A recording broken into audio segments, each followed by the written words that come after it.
Good morning, parents and SIIT freshman students. The introduction to the academic programs this year is organized to help you make the right study program. The program that you choose should be a good match to your personal interest. And you'll be hearing today about the guideline of the selection process, along with the information about each program, including subject of studies, career opportunities from SIIT faculty members. And right now we are live on SIIT broadcasting system from this room 503 to two other rooms. In room 504 for computer engineering and IT students. And for room 506 are for students who are interested in management technology and engineering management.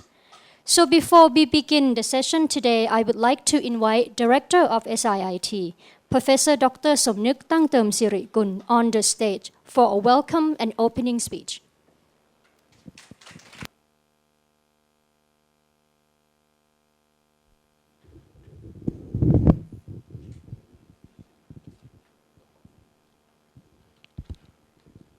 Okay, good morning, parents and students. First of all, I would like to express a warm welcome to all of you to today's program selection program, in which we are going to provide you the interesting information for your selection of the program. And I am delighted today to give the opening speech to all of you. But instead of just only saying that I'm happy to be here to give an opening speech, maybe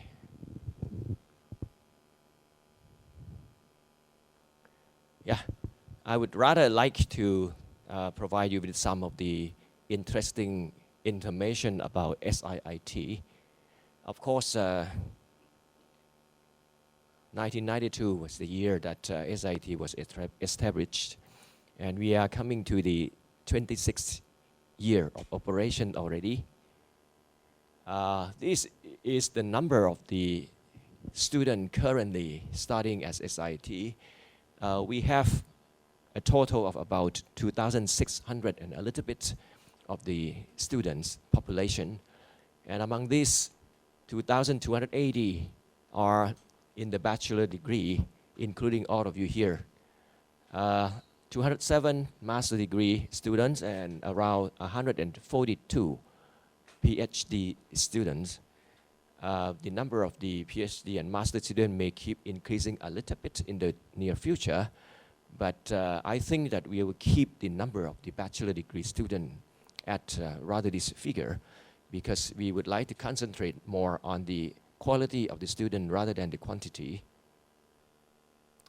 And these are the figure of the graduates, or you can say alumni of SIIT. So far, we have almost 7,000 alumni in our society, including not only Thai society, but we have also some graduates who are now alumni coming from different countries around the world. So among these almost 7,000, 6,000 approximately the alumni graduated in the bachelor degree from SIIT, and 400 graduates from the master degree, 125 PhD graduates. And what they are doing at this moment, well, this is the figure of the academic year 2015. Unfortunately, 2016, we just have the graduation ceremony at the end of last year, which is December. So still the survey process is still going on. We still have no figure of the academic year 2016, but yes, the number of these will not vary so much each year. For 2015, those who graduated within maybe 6 months to 1 year, they work in the profession around 35%. And the further they study, around 14%, they are working and further study together, 49%. So you can see that the figure of the student graduated the undergraduate bachelor degree from SIIT I think around 50% of our graduates in bachelor degree, they further their study into the master degree. And this, I believe that is the highest proportion when we compare with many of the universities in Thailand, maybe the highest, I believe. Waiting for job and waiting for further study, only about 0.6%. I believe that those students, they would not like to work. So they cannot find a work, or maybe they are waiting for further studies. So very few in number. And the average income of the student in 1 year was about, 30,000 and a little bit.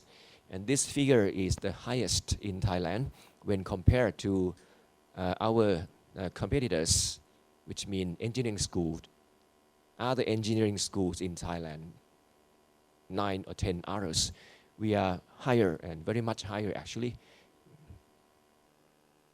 Yes, this is a figure showing, this is a graph of SIIT, and these are the others, maybe 8 universities who are offering the engineering degrees. Very much higher, maybe 10,000 higher sometimes. And our alumni actually are now working, and they are progressing very fast in their organization. Last year we had the gathering because we celebrated our 25th year anniversary last year. And we gather many of the alumni. We have the homecoming event last year. And I have some conversation with our alumni. And they said to me that their colleagues grow up very fast to the very high position. I was very happy to hear that, but of course, this kind of information has to be confirmed in the futures. We are happy that we have already gathered around 70% of our alumni so far in our database. And we hope that we can go up to around 90%. And if we can go up to 90%, I believe also that our database will be the most efficient, because we can gather, we can know but where they are working, where they are studying, and what they are doing by this kind of the database. I will go very quickly.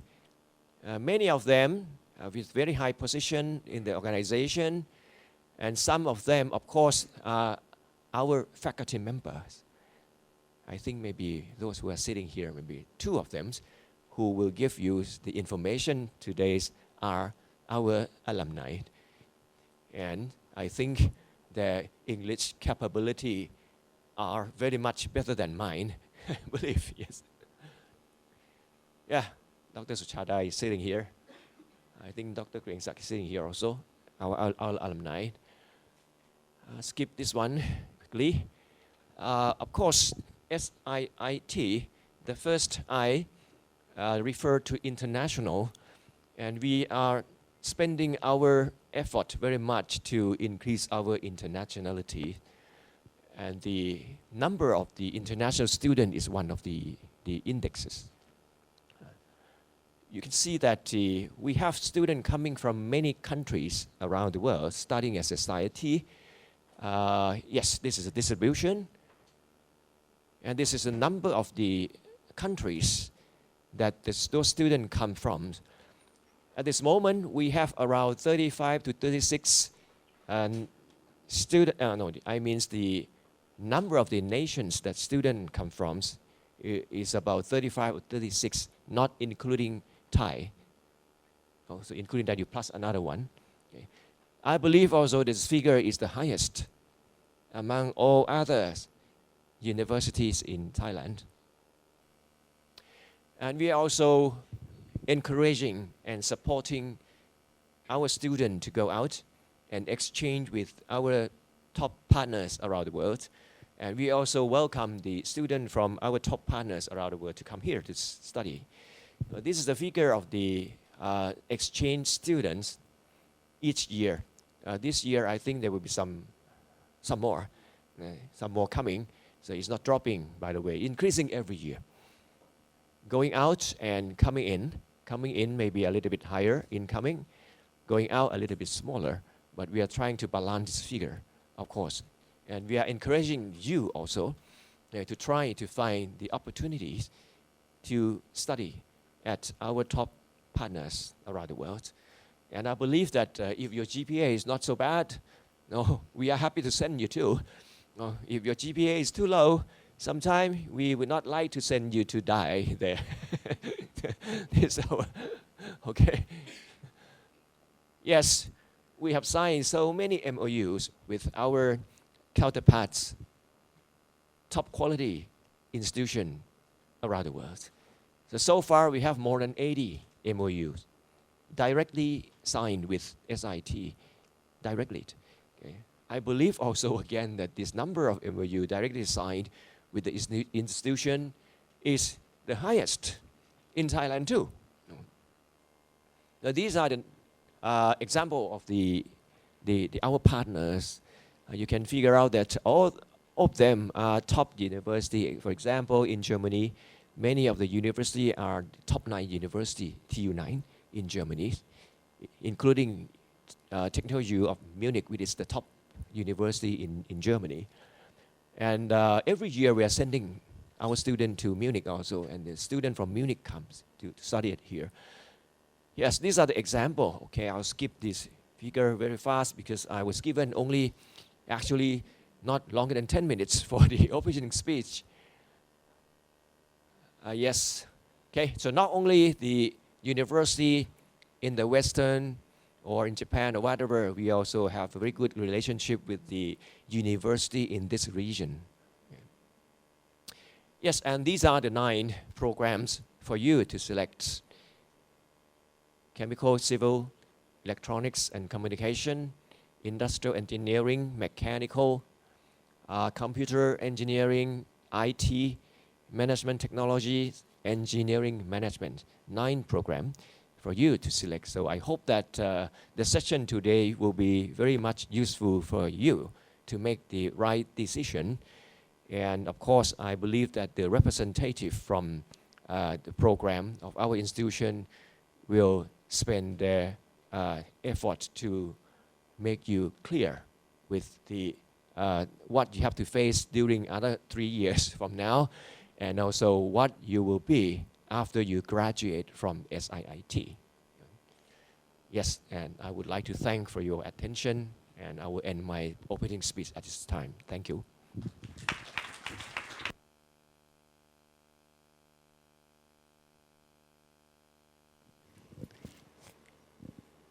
Thank you very much for our director for the information about SIIT. So before we begin to hear about each academic program, first we have to start with the overview of the selection process, which is very important for everyone to understand that what is the requirement and what is the timeline for the academic program selection. Today, Deputy Director for Academic Affairs, Professor Dr. Pruettha Nanakorn, will talk about the selection criteria and the timeline. Please join me in welcoming him on the stage.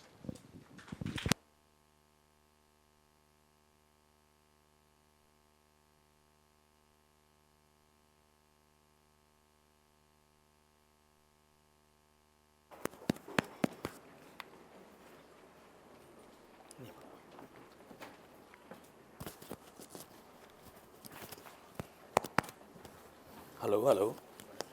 Thank you very much. Today I would like to talk about how we compute your score for you to select your program. As you know, you are grouped in 4 disciplines. We have 2 engineering disciplines. The first one you have 5 choices. Second one you don't have choices. This is computer engineering. And we have technology group, IT only, and we have management group, 2 programs in this group. And students will make choices by ranking their preferences using our online academic program selection service. These show the period of selection and announcement. You have to finish your selection. You have to do your selection from April 30 to May the 4th. and announcements will be done in June 20. So you have to, everyone will have to do the selection. I think everyone is familiar with these online systems. So you just log in here and then you go inside. You will be able to make your selection. Okay, but the most important thing is how we assign a program to each student. We use something called equivalent grade point average. This is eGPA, which is a little bit different from ordinary GPA. How so? I'm going to show you how. But let's say that we finished calculation of your eGPA. We will rank student based on their eGPA from the highest one to the lowest one. And then we will look at the highest one first and look at his or her choices. And of course, if the first choice of his or her still have available seat, then we'll put him or her to that program.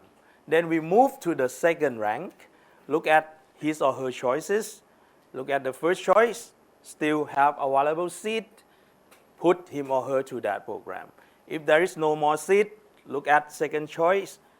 If still available seat, put the person in that program. We continue to do that until the last rank of the student. So we base our decision on your eGPA only. And I would like to say that because everyone will have program to study. Suppose you are in the first engineering group, this group, you should select 5 choices. Suppose you would like to study in ME very much, and then you just write ME, ME, ME, ME, ME. Like that is not okay, all right? Because you will confuse that. At the end, if you cannot get ME, we don't know where we should put you in. So we will just put your name somewhere else. Wait until the selection is finished, and then look at some empty seat, and then you will get into those programs. So don't do that. You have to pick your 5 choices. And then you may think that you would like to know the lowest GPA, eGPA or GPA of students who can enter certain program. You think that it will help you to select your program. You don't need that information. You just rank the choices based on your preference, because at the end you will get one of the program.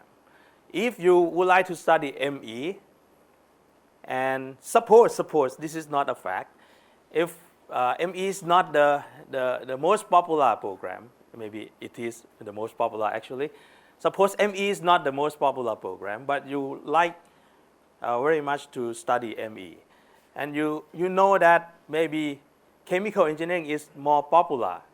So you put chemical engineering first, and then ME second. This is a bad strategy. You may get into chemical engineering program, all right? So you choose put ME first, and then chemical engineering. So just rank your choice based on your preference. All right. So how can we calculate eGPA?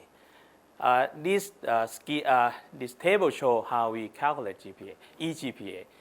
eGPA is very similar to GPA, but the difference is this. Suppose you are supposed to study these subjects based on your curriculum plan. And then after midterm examination, your score in MAS 116 is not good. Then you withdraw from that subject. In your transcript, when we compute your GPA, we do not include this subject. But in the calculation of eGPA, we will treat this as if you get F. So you get 0 score for this subject in the calculation of eGPA. One more thing. If you are supposed to study MAS 117, but then you somehow you do not register this course, then it will be considered as getting F in the calculation of eGPA. Why do we have to do it this way? Because we don't want students to skip most of the courses and take only a few courses and get A and then get advantage in program selection. These tables show number of seats available for different programs in this selection. In the first engineering group, we have 5 programs. Each has 55 number of seats. CPE is fixed already. You have no choice. We have 80 seats. IT 40, in management EM 55, MT 110. Okay, after the selection, after the announcement of the selection, and then you would like to change your mind. We have some rule for that. If you want to change your program across disciplines, then you can do it from the first semester of the next academic year. If you would like to change your program within the same discipline, you have to study one semester first, and then you can change from the second semester of the next academic year. And the change may not be approved.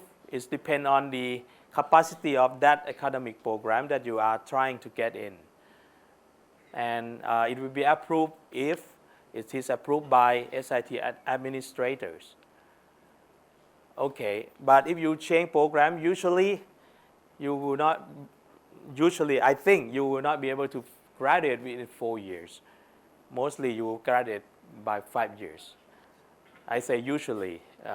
It may be possible to finish your graduation within 4 years, even when you change your program, but that is difficult. All right, thank you very much, and this is the period of selection, and announcement will be in June 20. Thank you very much. Thank you very much, Ajahn Pruettha. And this is the end of the live broadcasting systems.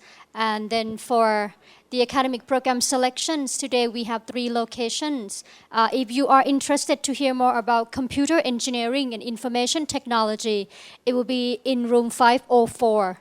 And if you are interested to hear about management, technology, and engineering management, it will be in room 507. For this room, you'll be hearing about academic program of 5 engineering programs. So the first program is civil engineering program. So let's look at civil engineers. They are one that build roads, bridges, airports. The society cannot function without civil engineers. The work that civil engineers do is not only essential but also interesting. So let's hear about the subject in civil engineering and the career opportunity from the Faculty of Civil Engineer, Assistant Professor Dr. Rangsit Panuwat Wanit.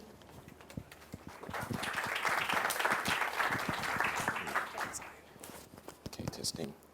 Sawasdee krap, and good morning, everybody. So it's great to see a lot of people turning up today to listen to all this information because, as you know, this is going to be a very important choice for you to make for the entire remaining life of your academic career. So I want you to carefully listen, compare, and then make decision what is best for you. Okay, my name is Rangsit, as Ajahn Benz already introduced, and thank you very much for that. Also, Ajahn Somnuk mentioned about some of the alumni that has come back and work at SIIT. So I'm one of them. I graduated in 1998. So if I say this too loud, you can guess how old I am, right? So I am a batch 3. So I graduated from the civil engineering program. Okay, that was like pre-Asian Games era. So after that, I went away. I went to study abroad and work there, live there. So I spent a lot of time in Australia. I also taught, so I was a faculty member at a university in Australia before I moved back. So I moved back last year. So it feels like coming home. back to SIIT. So I'm very happy with that. Now today I'm just going to talk a little bit about civil engineering. And Ajahn Ben's already mentioned a little bit about what civil engineering is. So I'm going to give you a bit more information. So you might have heard something, but there could be something that you have never seen before. Okay. So what is civil engineering? Ajahn Ben's already talked about that. So I would like to invite you to sit there. So that's the edge of a very high-rise tower. So that is in Macau. So if you look around from the bird's eye view, you see all this structure, right? You see, what do you see? You see bridge, right? With cars traveling around, with traffic. You see buildings under construction, and those are being already completely constructed, right? You see high-rise buildings, you see low-rise buildings, you see water, you see mountains in the back. So civil engineers deal with all these things. It deals with buildings, water, with earth. So we are building things that people would live in, would work in. We are building roads that people would drive on. So the work that civil engineers are doing is essential, is critical to support the day-to-day activities and day-to-day lives of the people. So if you look at the meaning of civil engineering from the dictionary straight, you see that this is all about design and build things, those things that are not used for religious or military purpose. So the term civil means civilian. Civilian is for people, right? So this is for people. So what we do is a thing that we do for people, right? Sounds familiar? So this is Thammasat's motto, right? We do this for people. So you can't be more Thammasat doing civil engineering, right? You do it for the people. So that's a bit of background. And more than that, as a civil engineer, the career would be rewarding because the things that you do, it's out there, right? It's in an icon. Sometimes you build a wonderful building. For example, this one, you know this building, correct? Nanakorn built tower, right? Nanakorn building. I think this is now the tallest building in, I would say, Thailand. You see all this amazing structure here, right? It looks as if the building is breaking, it crumbles. So this breaking part here is not just the look. You need a specialist, you need expert, structural designer to design all the structure that would support all this cool feature in the middle here, right? So to make sure that it doesn't collapse. So in this part of the building, we need something called the cantilever. You will learn about cantilever. You will learn about how to design a cantilever structure. So basically cantilever means that you see that some part is kind of indented. So you have something that overhangs and you have load on top of that, right? But underneath is empty. How would you design this? So you need this type of design knowledge to be able to carry out. Now, even with structure like this, you have this cantilever sandwiching on top of one another. That makes it even more complicated. That makes it even more challenging. I happen to know the designer of that part of the building because he's Australian and he lives in the same town as I did before I moved back. So he showed me the picture of this building when it was under construction. He was very proud of it. He said, look at this, you know, and then he explained all these things to me. He's a design specialist. So it's rewarding. You're proud of it. When you grow up, you have children, you have grandchildren. You can tell your grandchildren, your children that, look, that's the building that daddy built. That's the building that grandpa built. So it's rewarding, okay? That's the value that you contribute to the society. The work of civil engineering, as you could see, we combine scientific mathematics knowledge with artistic principles. So we appreciate both sides of the world, not just calculation, not just designing, not just a scientific method, but we appreciate the need for the building to have aesthetic aspect in there. So we combine both. Now, within civil engineering, there are subfields that you can also specialize yourself in. Mainly, we are looking at 6 fields. Well, actually, there are more than this, but these are the fields that we have academic faculty to cover. So the first one, structural engineering, the one that I mentioned, you got to design all the structural members to support the load to make sure that it all stands. But more than that, you need material. You need things like concrete. You need steel. So you put them together, it makes the structure even stronger with smaller dimensions, smaller sections. So that's material engineering. We also need to ensure that the building can sit on the ground. So we need all these soil and foundation engineers to design the foundation, making sure that the building stands on the ground. We also need transportation engineering, designing all the road, looking at how big the road should be, how long, looking at the pavement, making sure that everything can support the loads from the traffic above. So that's transportation engineering. We also need water, right? We need water. We need to supply water to the city, to the population. So we need water resources engineering to make sure that the water is clean. The water is transported to the users. We also need managers. We need construction manager to ensure that the project that you would carry out would be built, would be completed within the time, within the budget.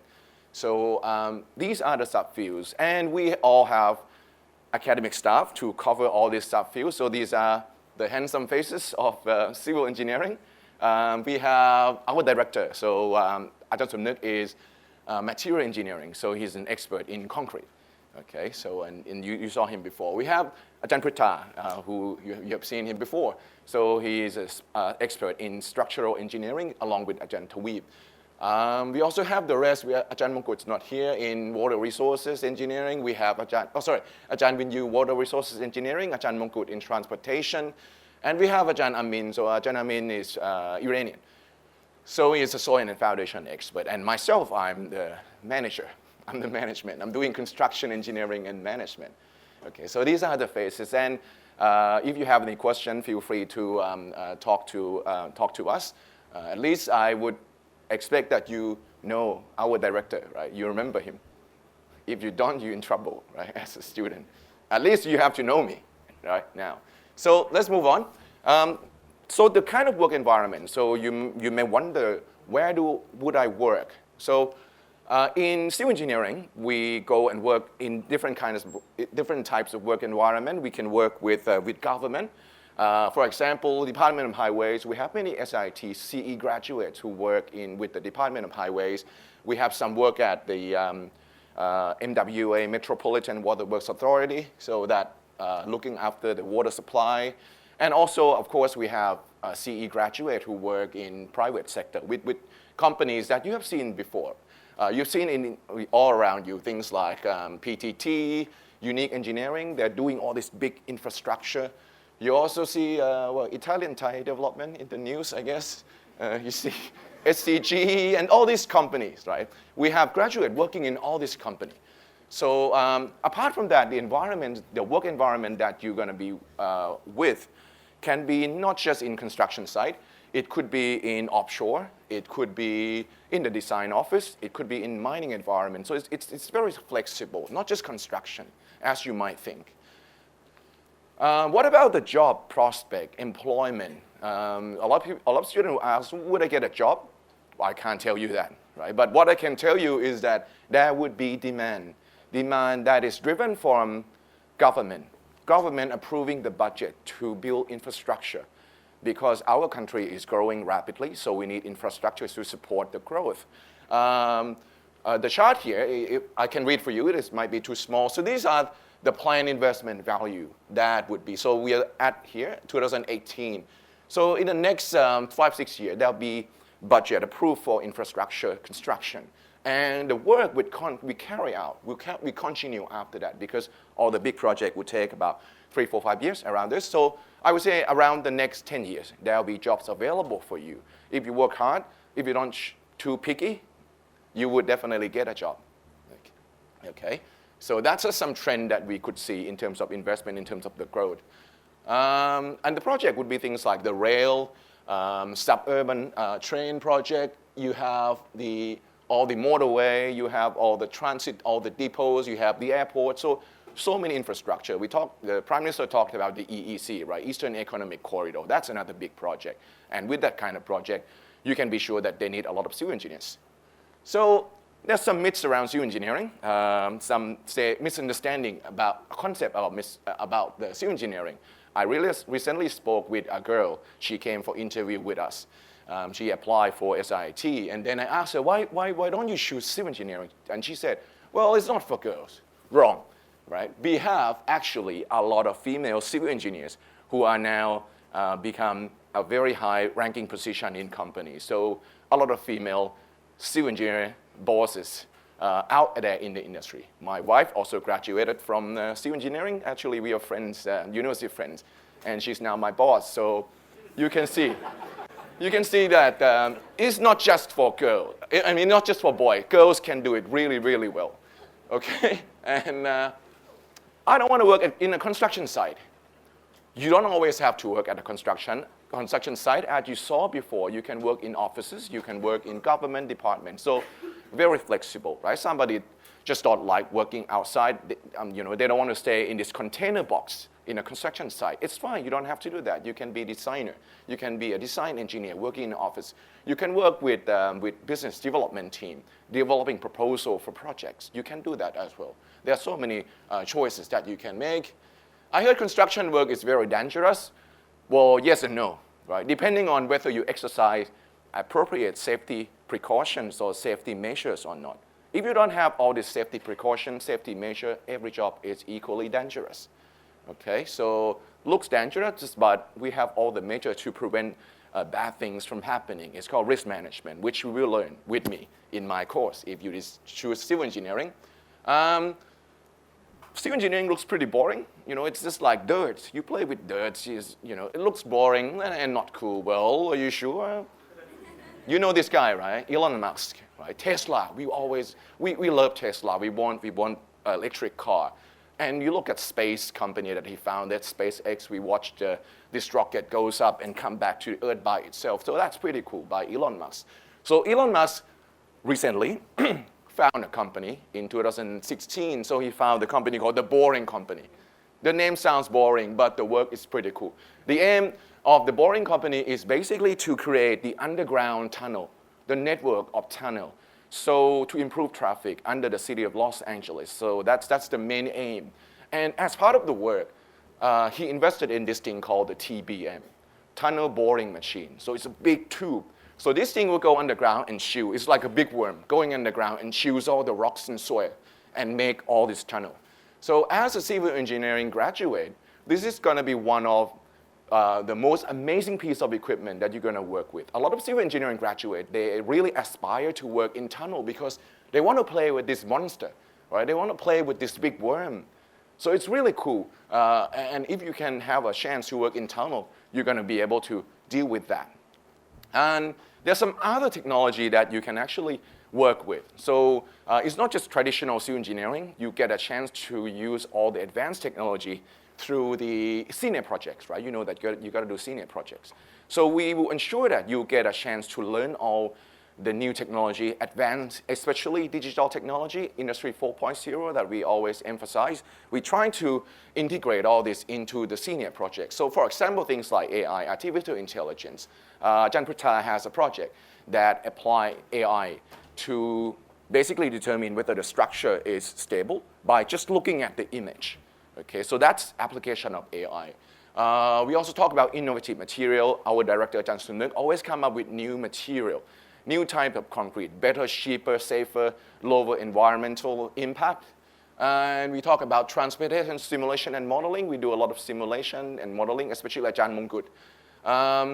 In my case, I play with this thing called augmented reality and hologram, and you see in the next slide. Also, that is linked with something called the building information modeling, smart 3D model. And Ajahn Tawib is working on things called the point cloud for me as well before I move back. So I mentioned about all this technology. I just want to show a few examples before I finish. So for the first one, the point cloud. So point cloud is basically created from laser scanner. So on the left, you see equipment called the terrestrial laser scanner. So that's from Leica. So that's a Leica C10. What it does is that you put it on somewhere. You start the equipment. It will spin the laser beams around it, and then it pans around. So as it spins, it shoots laser out. Because it's so quick, what it gets is that it shoots all the multiple laser beams, and the laser beam will reflect to all the material, and it sends back this frequency, the spectrum. All the spectrum can form what we call the point cloud.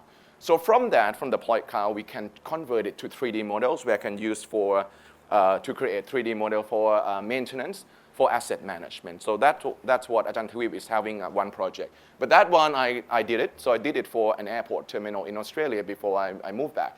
So I did that thing, and then I passed on the point cloud model to the architect. So they turned that into building information model and used it for asset management. Okay, so that's point cloud. That's very cool. And another cooler stuff is augmented reality and hologram. So hologram is what? Iron Man stuff, right? Tony Stark kind of stuff. Okay, but we're a bit far from that. But we're getting there. We're getting there in terms of the equipment that we use. So in my work, I use this thing called Microsoft HoloLens. Right? So this is a digital eyewear where it projects hologram in front of you. So it floats around. So that's my master's student, Mr. Ang. Ang is working on using wearable augmented reality eyewear for construction inspection. So basically, in a construction, you can wear this thing, this Microsoft HoloLens, and then you see all this structure floating in front of you. You can manipulate it, you can inspect, you can examine, you can use it for collaboration. If you have other people in the different design office across the globe using the same device, you can share the model. You can see them standing in front of you. You can communicate with them. So this is augmented reality. And this is some example that you can get your hands on with us, with the CET school. And well, with Freeze, okay. Well, I meant to show you the video of the interview, but I think we don't have time, right? So I'm gonna skip it. So, but if you could, look up YouTube. SIIT produced this series of interview called The Pride of SIIT. So this series would have interview of graduates who work in industry, who work in companies. So hear from them, hear what they have to say about their career, about their choice of study, and some lessons that they would like to give to you. Okay, so there are many of them. So go and listen. And most of them now work in a high-ranking position in both private and government sectors. And with that, I would like to conclude with thank you very much for turning up today. And I hope that this information would be useful for you, and along with other information from different other majors to help you compare and decide. In the end, you got to make a very important decision, what is best for you. Thanks for listening. Thank you.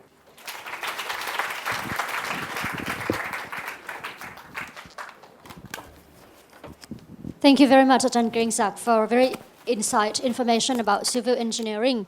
So we move on to the second engineering program, which is chemical engineering program. So if you're looking for a modern, applicable scientific work, for example, nanotechnology, bioengineering, or any scientific work that lead to a better life, better nutrition, improved health, greater social mobility, and the protection of environment, it's chemical engineering. So today you'll be hearing about information about the academic program together with career opportunities from Associate Professor Dr. Pisanu Tujinda, the head of the school and chairperson of chemical engineering program. So please join me in welcoming him on the stage.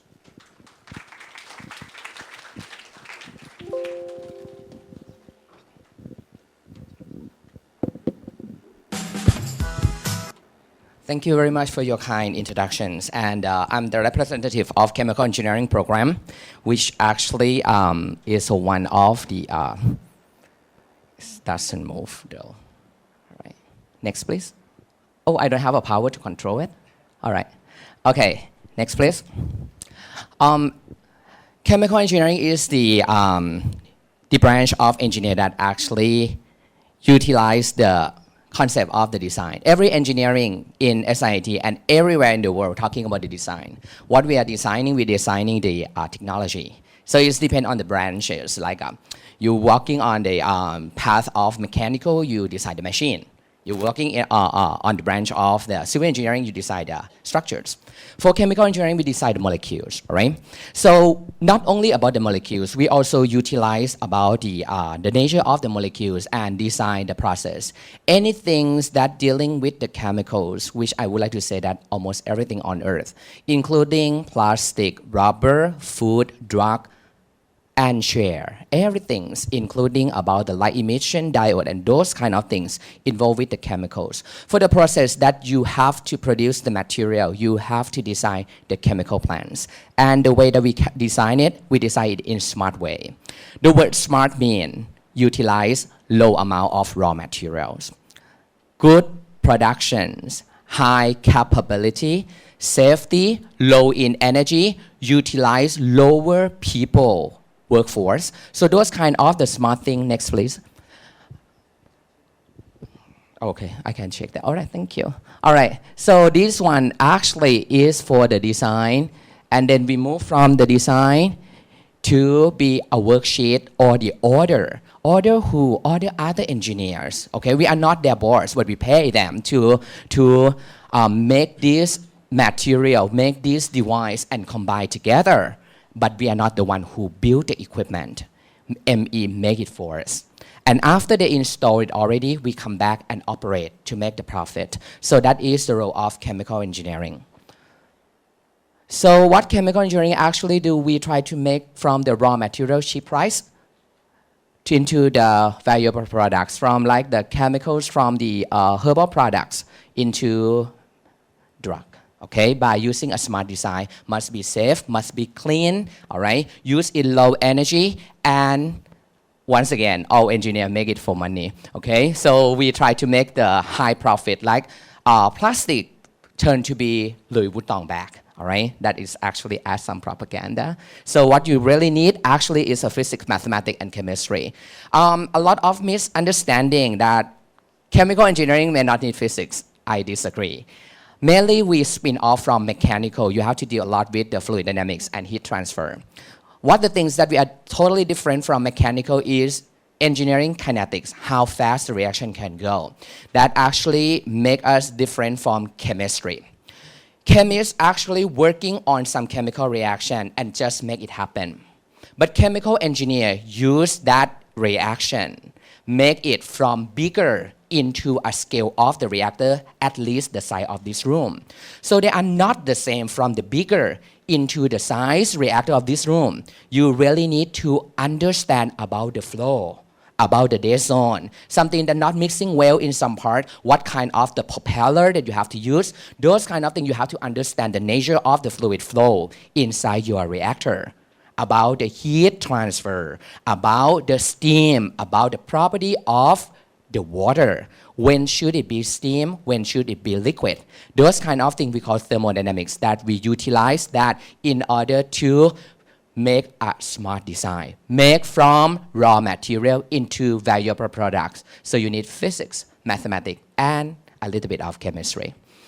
So in SIIT, we totally different from other universities because we offer biochemical engineering as well. So we integrate the biology in one of our options that actually very essential for a new technology and required technology like called food and drug.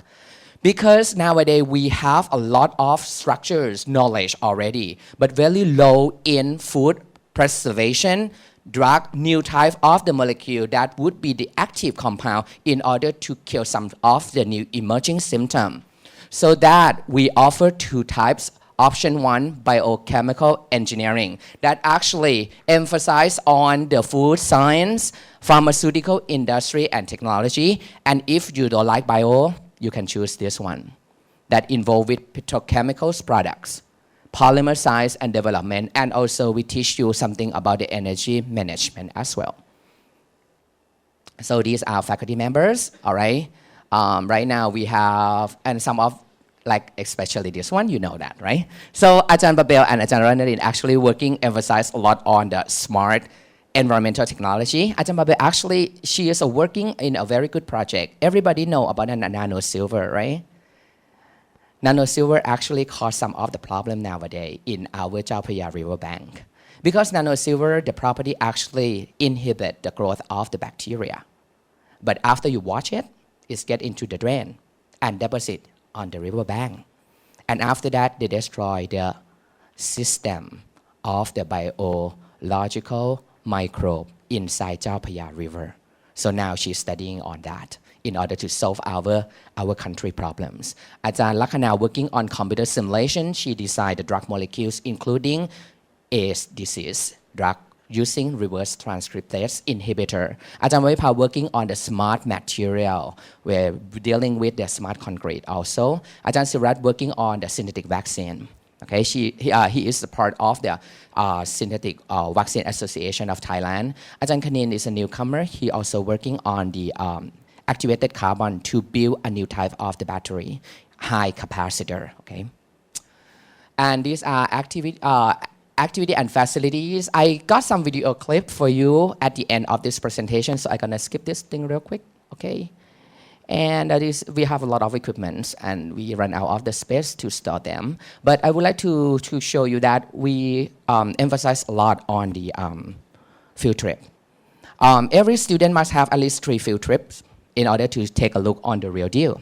So inside the lab or the small unit that I showed you earlier is just a miniature. The real thing is like a 8th-floor building. So that you really need to see the real thing in order to have the imagination and perspective, what kind of the things that can be a real deal when you work, and what would be the impact if this thing explode, all right? So we have the field trip. Actually, we have to go to PTT every year because we are their partnership, and we have extended training 4 to 6 months with the PTT GC. And right now we have 4 companies, PTT Exxon, PNG, and the new one is Bangkok Glass. I just start the contact with them for 5 years for academy. And we have some of the exhibitions, and we are very close to our students. We play with the student a lot, and we love them to do the sport because I don't want my student to be only good in their academic, but I want them to have all soft skill, charity, charisma, work together, teamwork, those kind of things. Chemical engineering curriculum will have extracurricular things to let you train yourself to be the good person in the society. And we used to be the host of the sport game. And this is the career opportunities that majority, this one get declined. Okay, the price of the gasoline get declined, but don't worry, we can do other things. But the people who working in the industry of the petroleum and petrochemicals still get a very high in salary. Okay, and none of our students get laid off. This is what I like. Because they get trained in the program already, they know how to work, okay?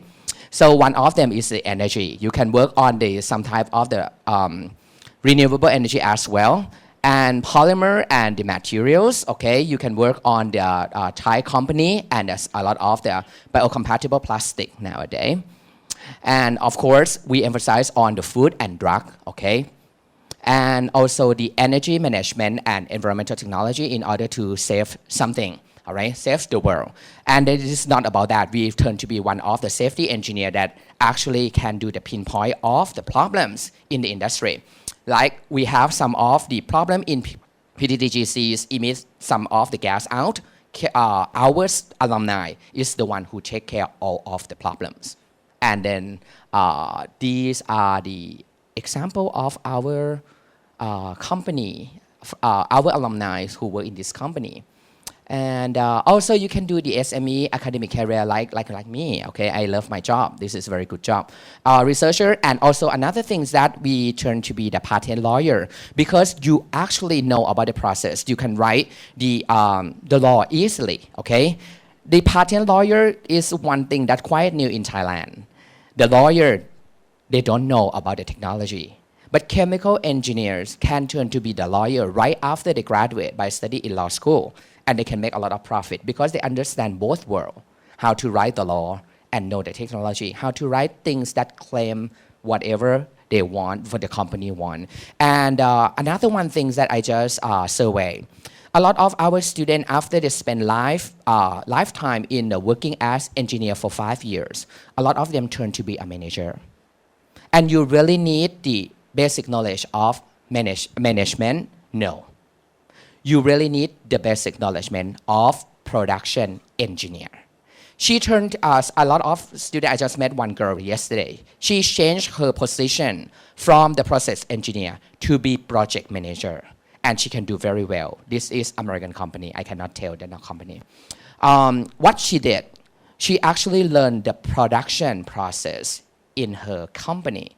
And after that, she stepped up to be admin people, to be manager, to recruit other engineer to work under her project. And right now, she's going to have a new mega project in Singapore. And this is what I like. So if you are interested in chemical engineering, so you choose our department. But if you're not interested in our department, don't choose. I want only the one who want to be a good chemical engineer. Because study hard, every engineers are hard. But in my department, we want someone who take the responsibility. Because if you make something wrong, you can kill a lot of people while you are safe. Because you are inside the control room.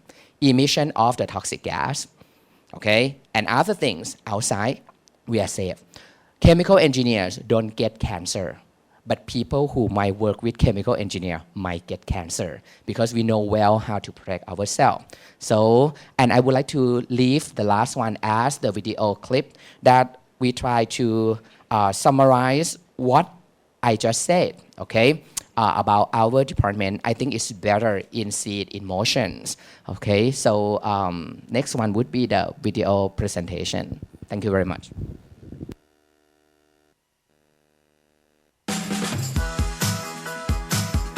Welcome to the introduction of Chemical Engineering program in SIIT. What is chemical engineering?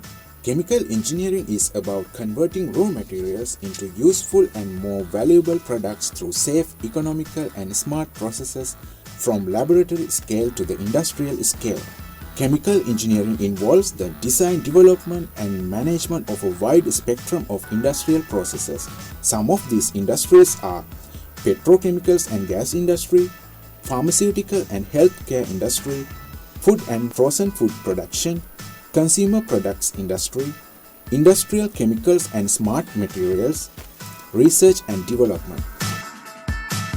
These are some companies where our alumni are currently working. These are some of our alumni who are working in top positions as process engineers, in research development, managers and technical sales, and in higher education. A good chemical engineer must have a strong knowledge in fundamental theories, analytical and research skills, good communication skills, and risk assessment for more safe and valuable process designs in real industrial situations. More importantly, ethical thinking of a chemical engineer provides an economical and environmental friendly process design at the end. Then you can learn advanced elective subjects in chemical engineering. Some of these electives are biotechnology, petroleum and petrochemicals, polymer processing, food sciences, and experimental design. In SIIT Chemical Engineering program, you can experience international level learning resources and facilities. A series of well-organized lecture sessions where you get the guidance from professors who are experts in each subject. The laboratory sessions provide you hands-on experience to operate laboratory units and equipment. You can work with simplified units in laboratory scale on various process operations. They make you fit to understand industrial scale process flow diagrams in real industrial plants. Our chemical engineering program organizes various field trips to visit large-scale industries. These field trips provide you the exposure to industrial processes and plants through close observation of real operations and many interactive sessions. Our chemical engineering program offers the extended training of 4 to 6 months in industries such as PTTGC, Exxon, P&G and Bangkok Glass. In the final year of chemical engineering program, you work in the design projects and senior projects in research. They provide you innovation and research concepts, including experience for R&D work and further education for higher degrees like Masters and PhD. The outcomes of our program are the student success, shown as the award winners in competitions and international symposiums. Many extracurricular activities in our chemical engineering program inspires your soft skills and attitudes for interpersonal relationships. Graduation camps, charity and volunteer camps, sports events, and ChE night. The Chemical Engineering Degree Program in SIIT shapes your successful future with a lifetime learning. Welcome to the ChE family.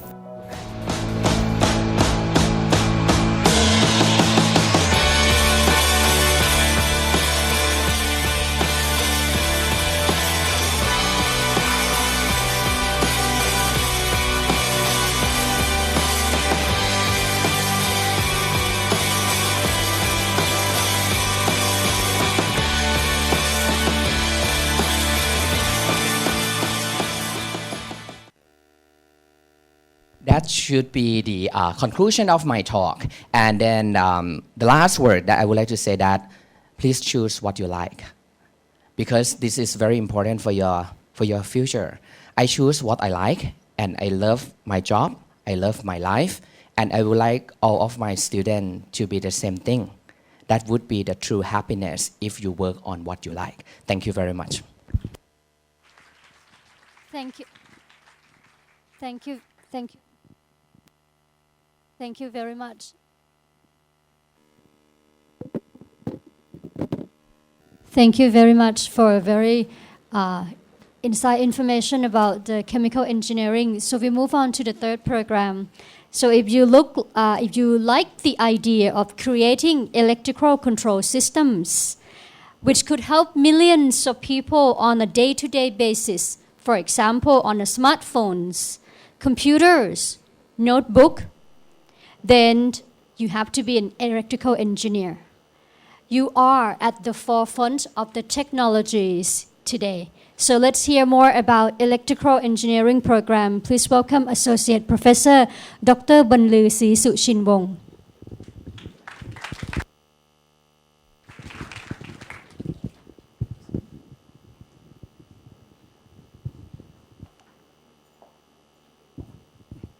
Sawadee krap. Good morning and welcome to my presentation for electronics and communication engineering. We have 9 programs. What we like to emphasize is EC, right?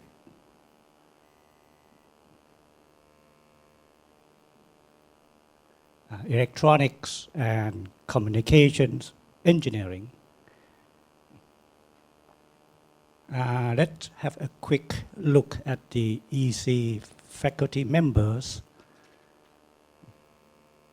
The chairperson is Dr. Papan. His expertise is in neuroscience, wireless networks. Dr. Wali, control, robust control. Dr. Charlie, signal processing and communications. We have Dr. Kondo from Japan, image processing and computer vision. Dr. Somsak, wireless networking and communications. Dr. Itisek, robotics and mechatronics. I myself on microelectronics and chaotic circuits and systems.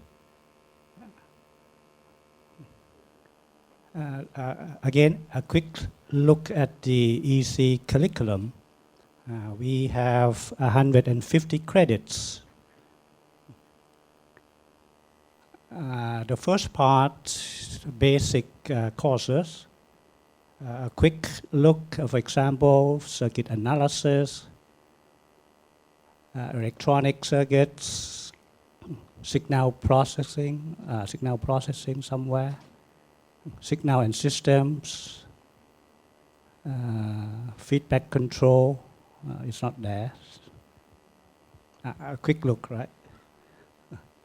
Part number 2 is the core courses. For example, principle of communications, digital signal processing is here. A microwave, digital communications. Of course, we need the electromagnetic course as well as a fundamental. The third part would be elective courses. We have special studies with 3 tracks, 1, 2, and 3. Technical electives, we can have either selection for electronics or communications or others. And the last one is free electives. If we focus on special study here a little bit, track 1, 2, and 3. The first one is track number 1, right? Before that, we like to emphasize that the curriculum is actually certified by the councils of engineers in electrical engineering, in communications. ก็กวรับรองนะฮะ The 4th year students, we have three tracks. Track number 1 is for senior projects. Students will make studies with senior projects at SIIT. Track number 2, extended training. And track number 3 is foreign exchange. Student may go overseas. So depending on your choices, mostly majorities of students typically select track number 1, right, for senior projects.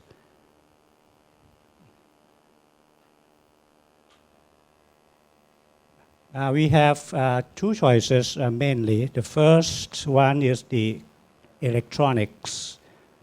Courses would involve, for example, analog integrated circuits or digital integrated circuits, right? Or VLSI, a very large-scale integration.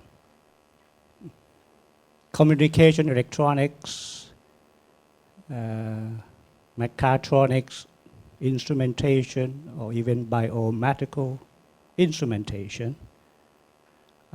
On the other hand, we have communications path. For example, satellite communications, mobile communications, telecommunications, for example. Or we have also other choices which can combine for either of them. For example, digital image processing, introduction to robotics, dynamic system and controls, or even the basic electrical machines and power system. Actually, we have 3 main tracks over here.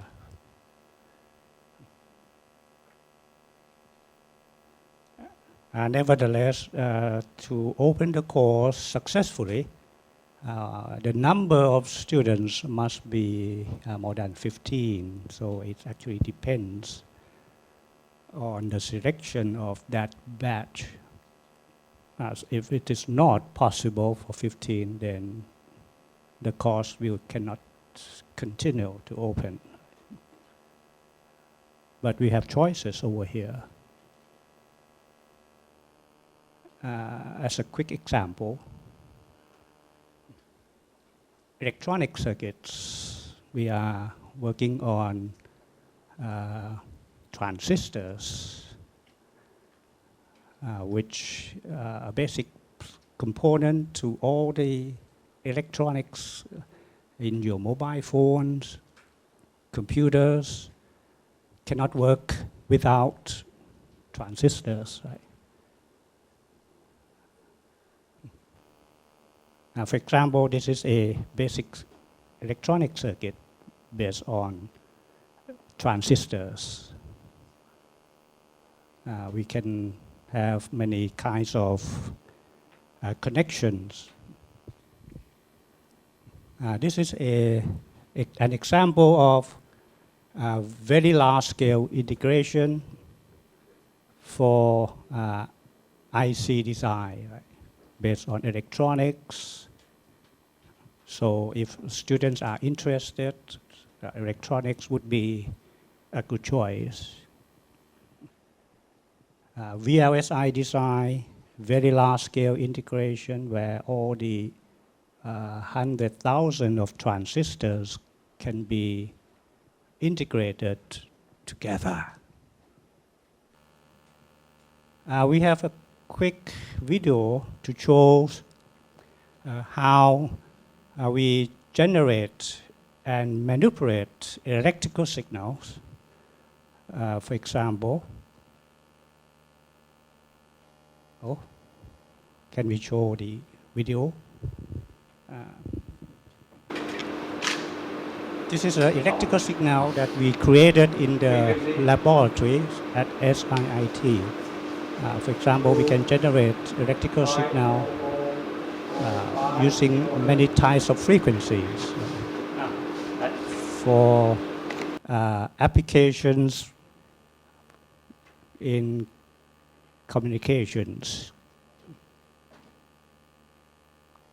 Electrical signal could be something like this. Shall we show the video, another one, please? An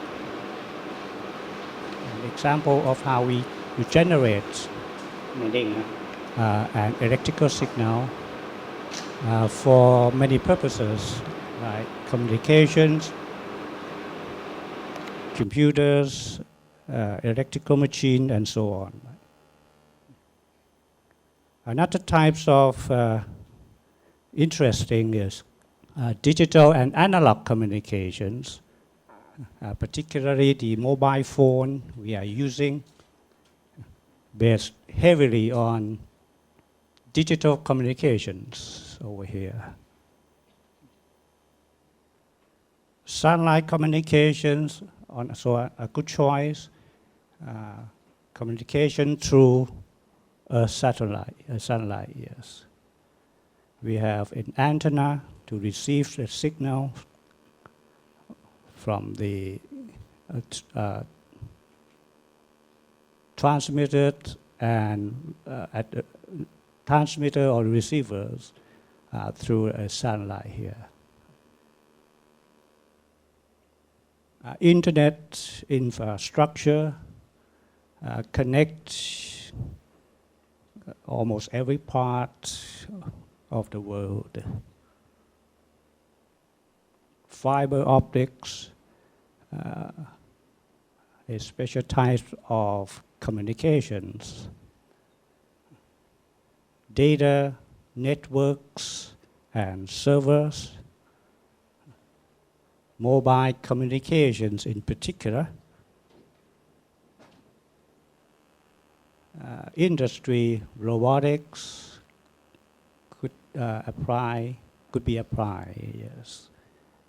Unarmed vehicles based on control systems, intelligent cars, computer visions, biomedical engineering,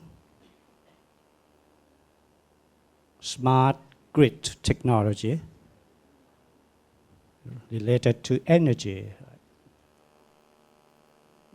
That's a quick look at the simple examples. We may question what should be possible for EC further studies. We show here some examples of our graduates from EC who have their further studies around the world, in America, in Europe, in Japan, Australia, for example, right? For example, the graduates from EC got a Fulbright scholarship or mixed scholarship at Keio University or University of Michigan, scholarship from University of Sheffield, scholarships from Tokyo Tech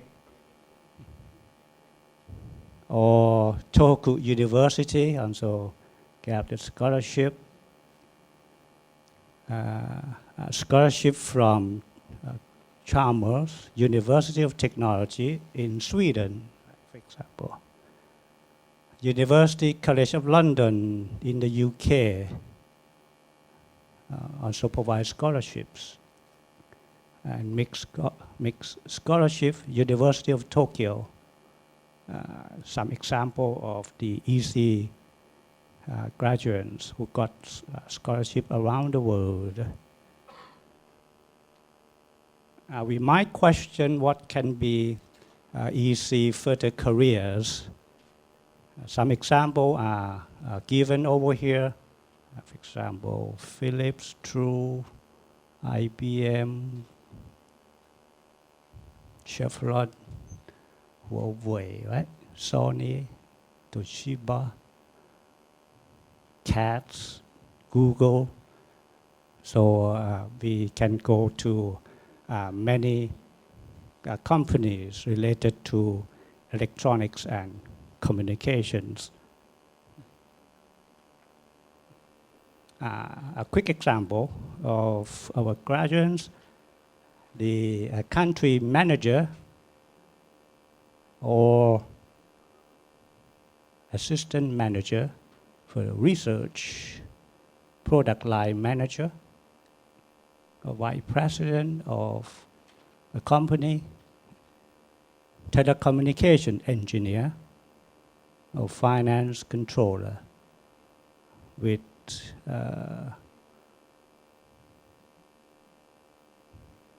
quite known companies. Oh, we have more examples, right?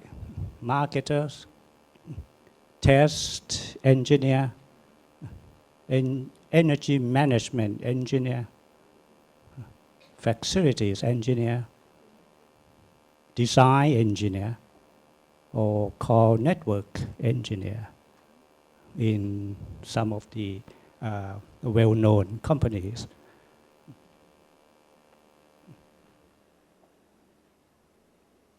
That should more or less conclude my presentation for EC, particularly the EC world. Thank you for your attention. Thank you very much, Ka Ajan Banlu. So let's move on to the next academic program, which is Industrial Engineer.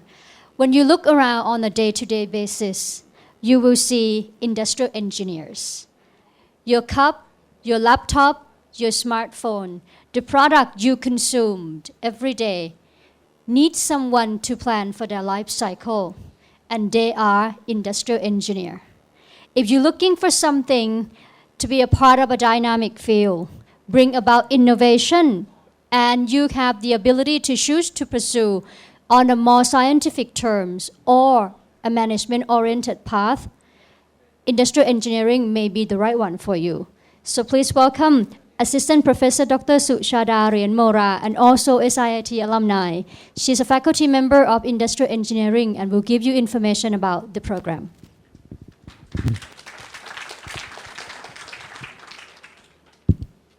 Okay, good morning, parents and the students who are going to interested in industrial engineering program. Thank you so much for being here today because I feel so excited every time I'm being here because it's different environments. Every time that I teach here, I always think about some story, throw back to the old day. I used to study here before, and the thing that I'm going to tell you here is not just like the deep and strong information, but I'm trying to share the experiences I have faced before. So move faster to the new directions I would like to tell you here. Before, at the fourth floor, you may see the name of industrial engineering, just only industrial engineering. But right now, we're trying to keep improving ourselves to support every kind of the industries or even the business fields. You can see the first thing you're gonna be here and see some things change. The name of the program will be changed to be Industrial Engineering and Logistics System. Okay, so everybody have heard about logistics before. All right, for the detail of this, I will tell you in a minute. Okay, please, I cannot change the slide. Okay. Okay, right now, thank you. So first thing, I would like to conclude this slide with short sentences. The first one, the meaning of industrial engineering. We are not talking about only about the industry, factory. We're trying to say that. First thing, we just like the middle person, trying to translate the customer requirement, pass through the right manufacturing process, and then we're trying to produce high quality of the product.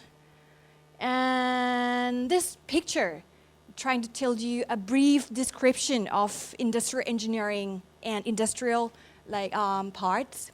On your left-hand side, very colorful chart, tell you about the needs. The needs, it's just like the thing that you really want for improving your quality of life or for everyday livings. And on your right-hand side, we're trying to translate a very colorful chart here by using our methods and the concept, trying to produce the product that you have seen here by adding some technology plus the quality. And what we do, actually this slide is quite plain and simple. Okay, so I have no animation for you here, so sorry for that. The first thing I would like to tell about the brief description of this. Actually, industrial engineering of SIIT, we have two options. Move back to this one first. First one, industrial engineering option, represented on your left-hand side, and the right one, which is manufacturing. I really want to inform you here the difference between these two is about. On your left-hand side, we're trying to minimize the cost or the investment, while the quality of the product can be maintained. On your right-hand side, we're trying to select the appropriate manufacturing processes or the machine to produce the high quality of the product, okay? Where the customer requirement and customer satisfaction is the main thing that we concerned. Move back to this slide for a while. Some of the students have so many questions and asked me, so how about my grades? I feel not comfortable for studying about the math. So can I survive for IE? I said, yes, okay. Please do not get F from the transcript, and even D-Doc, okay, you can improve. Because what? You can see from this story, these are just only some of the subjects that you have to take in for IE to complete the program. Other thing here, since that very close to the junior, which is the first year student. You can see that, this is engineering statistics. Okay, this thing you're gonna see in the second year, but not that difficult because we have very professional professor that's trying to translate a very difficult thing to be a very, very simple thing. And you can apply these all courses to be in the real world. You have seen in the summer training in the third year. Okay, for more detail, I will tell you, not here, in the fourth floor. Okay, I forgot the floor. So move faster to this point. Come back to the two options of industrial engineering. We have this one, first one, or we have a nickname, IE option. What is IE option? This picture tells you about the story. You have seen that the IE option, we're trying to think about the cost or investment used for constructing about the plant. And then we're trying to increase the benefit and reduce the waste. This picture actually is not tell you a big story of that because I just copy and paste from the internet this picture, frankly. So you can see the detail. If you want to talk about this professor, I will introduce you the professor who take response on this kind of the subject later. Move faster to the next point. As Professor Dr. Rangsit talking about the laser scanner before, you have seen very beautiful video clips. Okay, I feel really appreciate on that because I didn't prepare that one.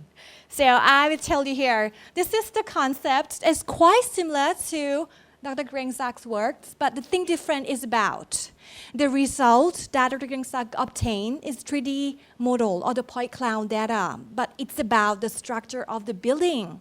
But in here, I got the point cloud data too from using laser scanner, but I produce the workpiece from that point cloud data. I start to make 3D CAD model. Have you ever heard this thing before? Engineering drawing? Okay. Let's say this picture tells you about the story called reverse engineering. The reverse engineering, it seems to be like the technology that's trying to convert the existing parts, the parts that you already have, just like the mobile phone. And we're trying to translate and compute them to be the design. You have seen that so many cars available in the market, even Honda, Toyota. Some of the equipment or device may be quite similar, all right? Because of that, this reverse engineering. They're trying to copy very luxury thing from very luxury brand, and then they're trying to improve our product from that process. Study with us. I try not to say IE is a very interesting program, but it's just like an alternative program for you. If you really want to study both design and minimizing the cost and improve about the quality of the products, please try to select us for that reasons. Move faster to this point. IE tracks, but actually this thing, all programs provide this to track, but IE prefer the student to study about the senior project, but we also allow you to go for the exchanging study, don't worry. But move faster to the senior project. Why I mentioned about this one? As you can see, the previous slides talking about the technology, cost analysis, very lovely 3D laser scanner, and very interesting 3D CAD model. I really want to ask you to apply the thing that you have learned in the class, during the fourth or the third or maybe the second year, for creating your own idea through senior project. Okay? Again, this is just a solid picture, not a video clips, okay? Do not expect for, okay, clicking this because I didn't provide that one, so sorry. Again, what is our future? It's very difficult to tell you about the future here because you are in the first year. Your future is pretty far from now. But the thing that I will tell you here, you can see me. It seems like your future because I'm being here as a Ajahn. You can say me Ajahn because when I was young, I feel very happy to be here because I study with my friends and some other Ajahn here. I say Sawadika again because I used to study with him or her before. I feel very warm and safe in this kind of shelter, let's say like that. Not only industrial engineering program, but some other program can provide very interesting subjects. The reason that I talk about this because of what? Have you ever heard dark engineering? What is this? Kap kap. Have you ever heard an hashtag? Vithawapet, all right, in Thai. IE feel very sorry for ourselves that everybody call us like a dog. Because what? you have seen some of the subjects quite similar to other program, am I right? Okay, I will use Thai hashtag เรียนทุกอย่างรู้ทุกเรื่องแต่รู้นิดเดียว I will tell you about the whole story of that because what?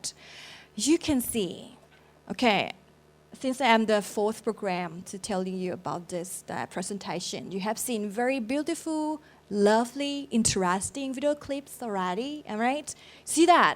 Every part, every single thing, even in medicine or the pill, if you want to make the pill, you have to make the pill inside what?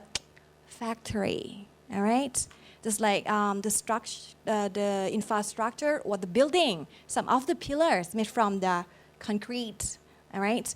Some of that may be made inside factory, all right? Whatever. Okay, circuit. Okay, I'll mention about this one a little bit. PCB, print circuit board, or some of the equipment, very tiny thing. All that also made inside the factory. So this is the reasons, and plus the keyword I told you before to understand about the customer feeling, satisfaction, and requirements. All of this, Ajahn, might be our customer in the future.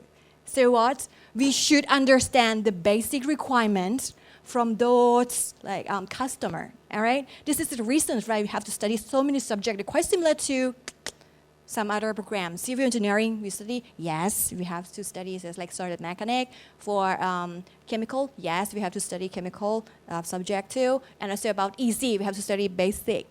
Don't forget, we just concern only basic thing because we really want to know the background from all of that. So this is the job opportunity. I didn't provide any picture of our alumni because the reason, I have some reason to tell you the hidden story. I didn't share about all of the pictures of the alumni because what? And also the companies, okay, who will select us because of what? I.e. members trying to produce the student, okay? And support for all kind of jobs.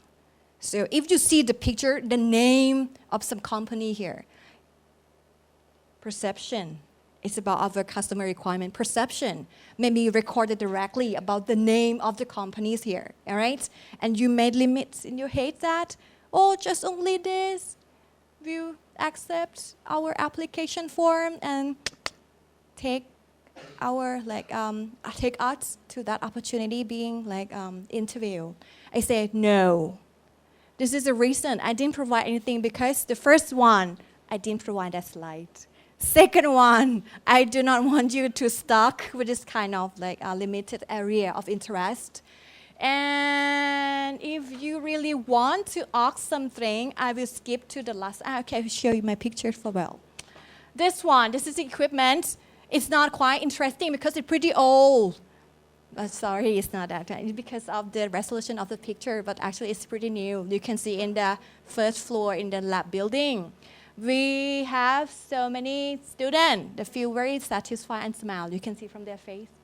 Okay, that one, because I asked them to smile and put into the presentation. Move faster to this point. Very important because we have less time and feel so hungry. So I will skip to very important slide, which is the face of professor. Because what? Being here just only 10 minutes cannot tell you a whole story of IE because it's pretty long. You have to take ages for understanding in detail of the IE department. But once you come to ask each Ajahn, you will tell a whole story of IE world.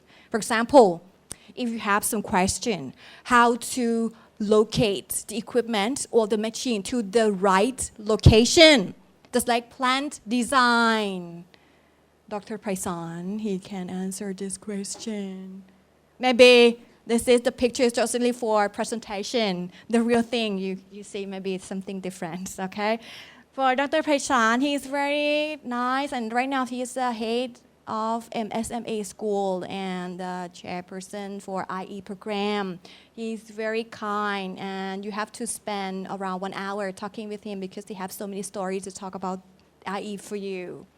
Dr. Nawi, you can see from his face, okay?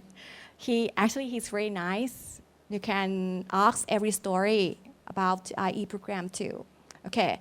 Ajahn Paisan and Ajahn Nawe, I used to study with him before. So sometimes it's pretty hard to work with professor. But I feel, as I mentioned to you, I feel really happy because we have something to do during the semester, let's say, some activity. Just like yesterday, I just came back from the final orientation.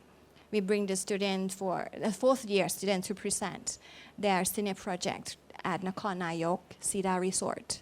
We spent 3 days, not only about presentation, we brought the student to the factory too, to see the real thing, and Kubota, this is very close to our university, and Bangkok Glass, I'm not sure, we have 2 opportunities to provide to us. And Dr. Tirachai, he's very expert on statistical control and QC, quality control.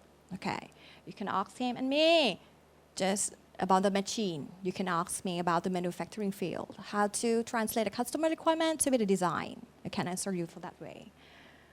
Dr. Sun, okay, he's very expert on, he's trying to use the safety, engineering for supporting and helping the factory to eliminate about the waste.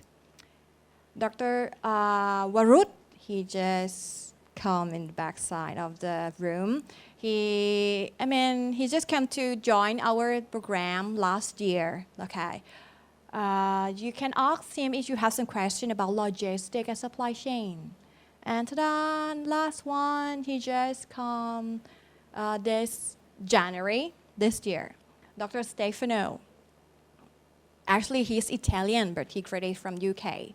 He is very, very expert on logistics supply chain too. If you have some questions, you can ask Dr. Varut or Dr. Stefano. Or if you want to buy some brand name for your mama or your boyfriend, girlfriend, you can ask him too because his hometown is Italian. You can make a pre-order. That I would like to do so. Okay, nothing much. This is just like the funny story because I didn't want you to see something different. And I have something to tell you before I stop talking.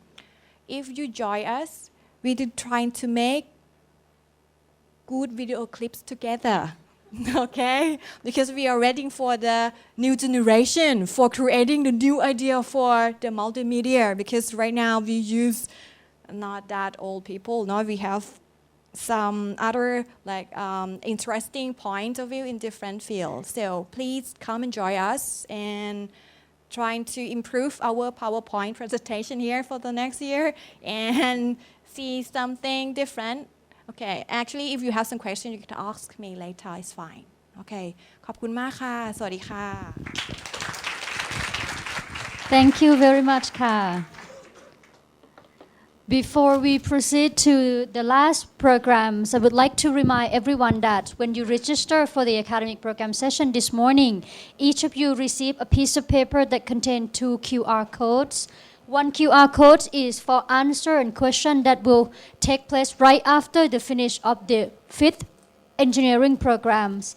Please access the online answering question through the QR code and you can ask any question or ask for suggestion or recommendation. The question itself doesn't have to be in English. You can ask in Thai as well, any languages, as long as it's Thai and English, not any language. Okay.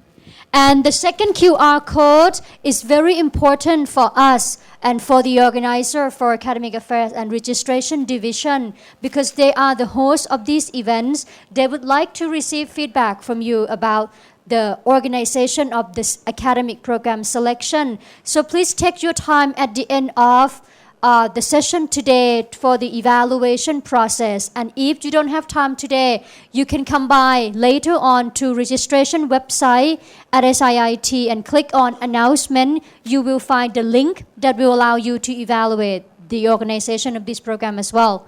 So now let's go to the last but not least engineering program, which is mechanical engineering. This is an innovative application of science and technology involving in design, production, operation of mechanical devices, any machinery systems, also including the efficiency use of energy in all kinds of processes, such as heating system, refrigeration plant for food export. You will hear more about the course career opportunities from Associate Professor Dr. Bandit Rimmi Chokchai. So please join me in welcoming him on the stage.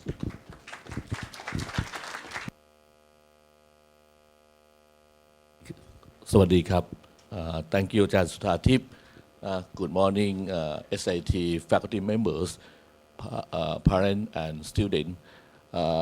This is what presentation of ME program. Like we come the last because of alphabet M is the last in engineering program. You may ask what is mechanical engineering in SIT. Like this is the answer. Like so in SIT here, like ME will involve with the design process of the system, like domain manufacture. We work together with IE engineer. Testing, like we also work together with such as the civil engineer, like operation, maintenance, and management of the system, like especially for the machine and mechanical system.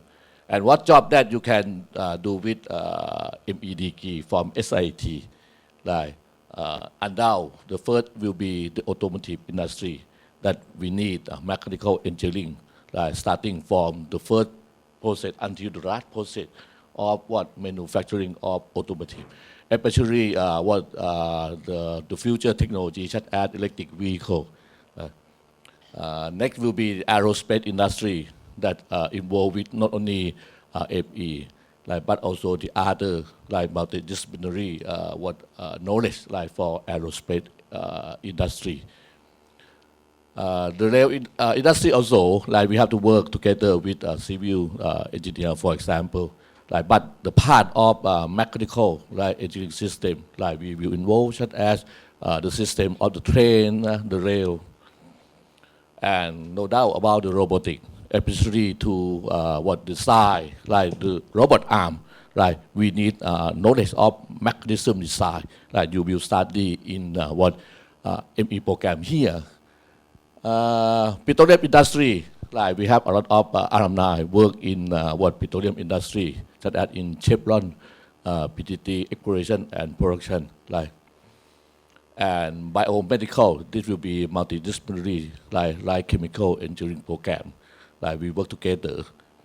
And of course, the new what technology, such as solar rooftop on this building, how solar rooftop work, you will study.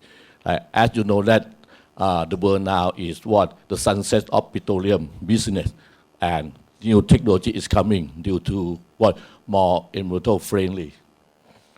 And what will I study in ME at SIT here? You may ask. Here are what the answer. The core course, like beside basic course, such as Ajarn Baler already explained, drawing. Like you also have to study the core course in ME. First is the what thermodynamics, like solid mechanics, like dynamic, like fluid dynamics, all very difficult subject. Yeah, turbo machinery, refrigeration, air conditioning. Machinery, vibration control, material, automotive engineering, and design of machine element. Like after you study all the core course, like you have to select what general ME option and engine management option, like in first semester of the third year. Like so that means third year and fourth year, like those who select general ME, like. And engine management will study some subject different, just some, not all. What are?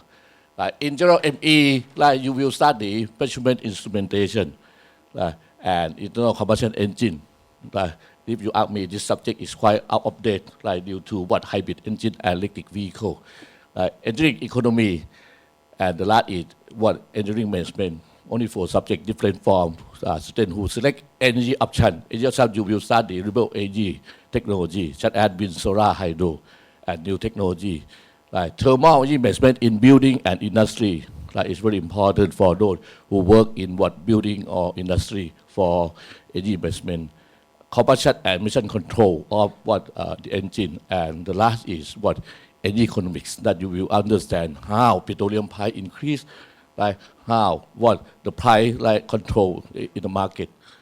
FE here, like when you graduate, like of course, our curriculum is qualified, like by first is the Thammasat University. You will receive Bachelor of Engineering.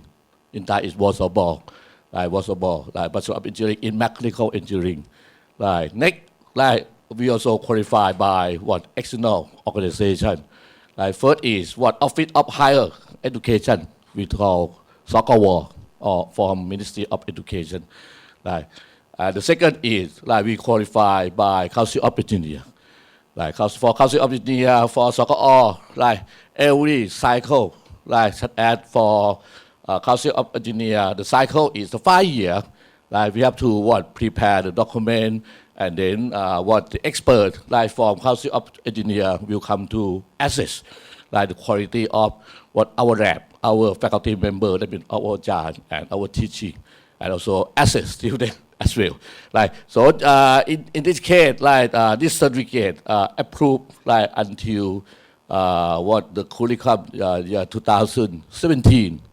That is your batch.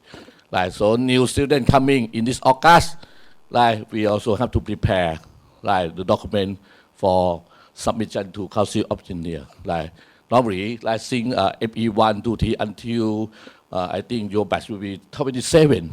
Like every year, what curriculum is what qualified. And this is the total number of what FE graduates from SIT here. You see that some year almost 60. Like you may ask, of course, for entering it's around 60 students. Like, but normally some students like who are poor, what in the study will be dismissed. Like the average is around 40. Like average are 40. Like graduation from each year. For the career part, I will not talk a lot because many program already talk. I think we can work like with what any company like around the world, not only in Thailand. Like so, presentation will be very short. Thank you very much.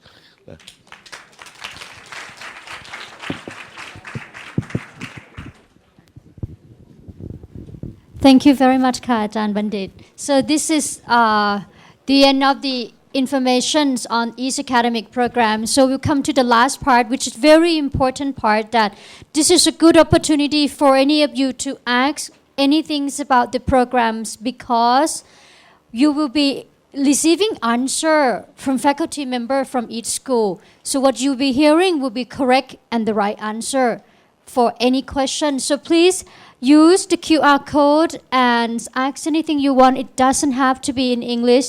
ผู้ปกครองหรือนักศึกษานะคะสามารถถามคำถามได้ทั้งภาษาไทยแล้วก็ภาษาอังกฤษเลยนะคะเราตอบได้ทั้ง2ภาษาเลยแล้วก็เพื่อความอยากให้ทุกคนใช้เวทีนี้สอบถามได้เนื่องจากว่าวันนี้เรามีอาจารย์ทุกท่านจากแต่ละ academic program นะคะที่จะมาตอบคำถามให้ทุกท่านได้ทราบค่ะค่ะเดี๋ยวขอ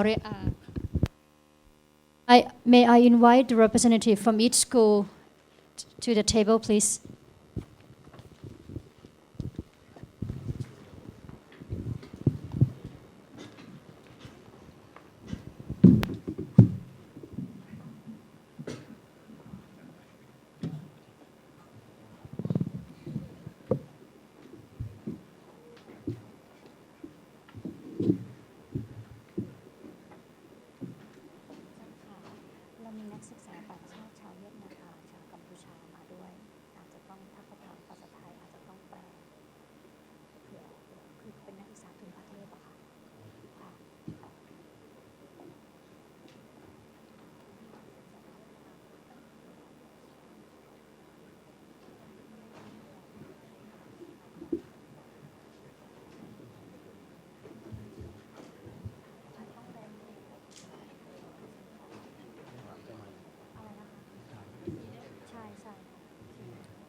Please give us a few minutes to set up the system.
If you would like QR code, please raise your hand and our staff will come to you. The QR code is.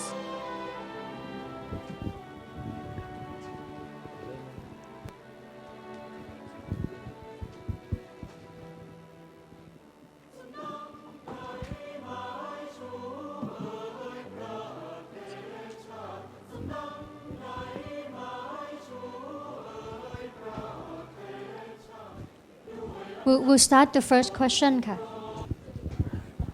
เดี๋ยวผมขอเริ่มแล้วนะครับอาจารย์ครับมีคำถามนะฮะจะมีหลักสูตรวิศวะหุ่นยนต์ไหมครับ Robotics and Engineering would there be any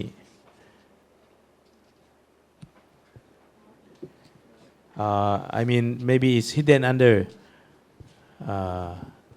some curriculums who would like to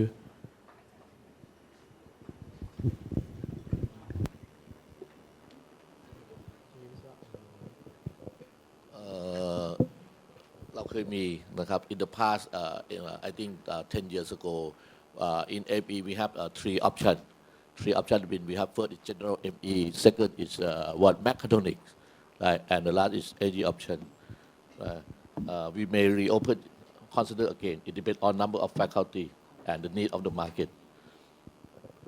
Okay, I believe that the subjects that we are offering will allow students to work in this field as well. Yes. What is the basic needs? What are the basic needs, basic skill for joining IE?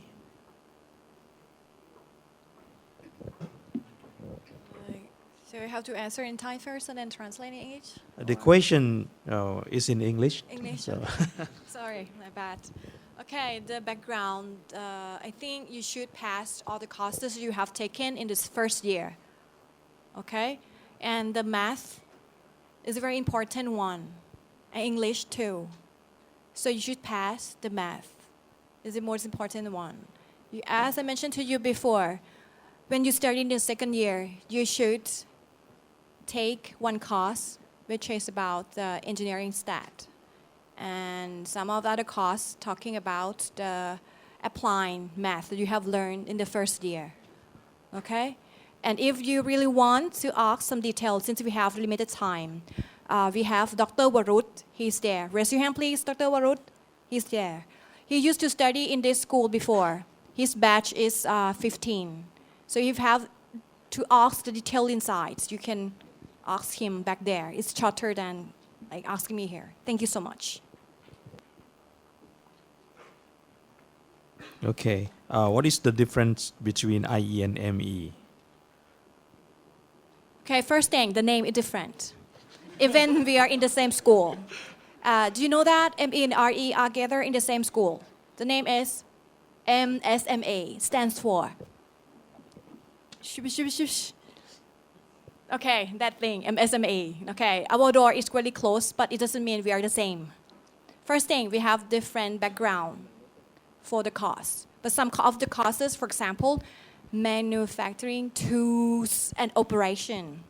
Yeah, the reason that I nen to คืออะไรรู้ไหมคะ Okay, in Thai a little bit.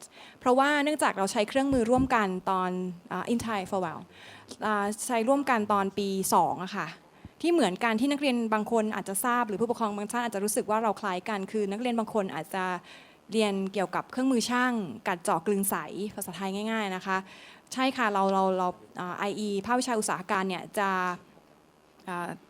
จัดการเรียนการสอนวิชานี้ให้กับทั้งนักเรียนศึกษาทั้งเครื่องกลและอุตสาหการและในขณะเดียวกันวิชาเขียนแบบอะค่ะ engineering drawing เนี่ยทางฝั่งเครื่องกลนะคะก็จะเป็นผู้จัดโปรแกรมนี้ให้กับนักเรียนที่เรียนทางด้านอุตสาหการด้วยเหมือนกันดังนั้นเนี่ยจะเห็นว่าบางวิชาที่เป็นวิชาพื้นฐานของปี2เนี่ยนะคะบางวิชาจะเรียนเหมือนกันทางเครื่องกลและ IE รหัสวิชาสังเกตง่ายๆค่ะที่ต่างกันก็คือถ้าเป็นของ IE จะขึ้นต้นด้วยว่า IES ถ้าเป็นของเครื่องกลก็จะเป็น MES เก่งมากค่ะ For English please press 9 Dr. Warut will answer that okay no I'm trying to say industrial engineering and mechanical engineering different about some of the courses you have seen from the syllabus plus syllabus maybe from the senior, from your senior, or from the catalog book or curriculum or whatever you can search from the internet actually. But in detail, you can ask Ajahn directly. It's really great. Okay, so let's other Ajahn answer for this one. Ajahn Bandit, would you like to say something? About what? About what? Okay, thank you so much. Okay, see you next time. เดี๋ยวขอแป๊บเดียวพอดีมีคำถามอันนี้นะฮะเป็นภาษาไทยตอบภาษาไทยเกรดเฉลี่ยภาค CE ต่ำสุดเท่าไหร่คือคำถามนี้ผมขอตอบแทนทุกภาคนะครับคือว่าอย่างที่เรียนตอนผมพรีเซนต์เนี่ยไม่ต้องไปสนใจเรื่องนี้นะครับเพราะว่าสมมุติว่าช้อยมี5ช้อยใช่ไหมครับเราก็ใส่เข้าไป5ช้อยตามที่เราอยากจะได้นะครับคือยังไงก็ได้เรียนอันสุดท้ายถ้าไม่ได้มาตลอดนะครับฮะเพราะฉะนั้นเนี่ยถ้าเราบอกว่าเกรดเราไม่ถึง CE แต่เราอยากเรียน CE มากแล้วก็เกรดไม่ดีเพราะฉะนั้นไม่ใส่ CE ช้อยแรกก็อาจจะไม่ได้ช้อยก่อนนั้นไปถูกไหมครับเพราะฉะนั้นเนี่ยยังไงก็มีที่เรียนเราไม่ต้องดูคะแนนเลยฮะคะแนนต่ำสุดไม่ต้องสนใส่ไปตามที่อยากจะเรียนครับแล้วก็จะได้ตามที่อยากจะเรียนถ้าเกรดถึงนะครับถ้าใส่โดยไปดูเรื่องคะแนนต่ำสุดด้วยเนี่ยก็อาจจะไม่ได้สิ่งที่เราไม่อยากเรียนก่อนนะฮะมันไม่เหมือนเลือกมหาวิทยาลัยที่ว่ามีสิทธิ์จะหลุดช้อยสุดท้ายอย่างนั้นเนี่ยเราก็ต้องดูคะแนนใช่ไหมครับแต่อันนี้ไม่มีสิทธิ์หลุดช้อยสุดท้ายครับยังไงคุณอยู่ช้อยสุดท้ายได้แน่ๆนะครับโอเคนะครับอาจารย์เชิญเลยครับWe have two questions about the chemical engineering, and then I will discuss a little bit more about the further studies. Can you please advise the further possible study in master degree in case that we graduate from Chemen? I would like to say that all of our students who apply for the master and PhD, everybody got the scholarship. So it's very possible, and also we have a large number right now. The stat is around 52% of our graduate study in further study, and around the rest is 48 get the job. So the opportunities for the scholarship is not limited only for the foreign country. Also, SIIT provide the scholarship, and then I would like to say that master degree in SIIT is not that bad. Because number one from chemical engineering actually get the Bhumipol scholarship, actually decide to do his master degree here in order to prepare himself for PhD in Berkeley after this. So I would like to say that not only chemical engineering, every department in SIIT, majority of our students study abroad, and after they finish, I don't think we have any problem because you already study everything in English for 4 years. Experience everything, and in engineering, especially if you would like to go to US, you have to pass through one thing that we call GRE. Okay, TOEFL is so easy, and if you would like to go to Ivy League, we are talking about 600 at least. But GRE is much more difficult. 4 years education in SIIT actually can shape you up, and then all of the vocabulary and the other logical thinking can let you pass GRE much easier than graduate from other university. And I believe that most of our students, I would say all of our students, get a scholarship. I'm so happy with that. Still would like to keep the record. Okay. The second one is about the energy in ME and energy in chemical engineering. Are there any different? Yes, different based on our expertise. Number one is for chemical engineering, we utilize how to design the process.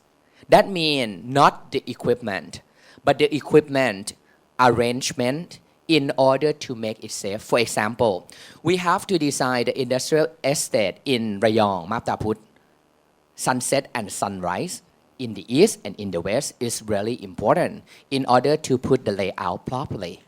If you have the cooling water tower, we will not put it get baked in the afternoon. All right. So the energy that you input some of the vapor and liquid must be more arrangement in smart way. For ME, they are talking about design the machine. In chemical engineer, we use the machine and put in the layout properly in the real operation. And then more of the ME, I'm talking about the real engine, like a combustion and those kind of things, but very close because a lot of our alumni working in Toyota and Nissan, working on catalytic converter underneath the car and all of the combustion chamber. So chemical engineer and mechanical engineers can work cross each other. Okay, and work cross each other.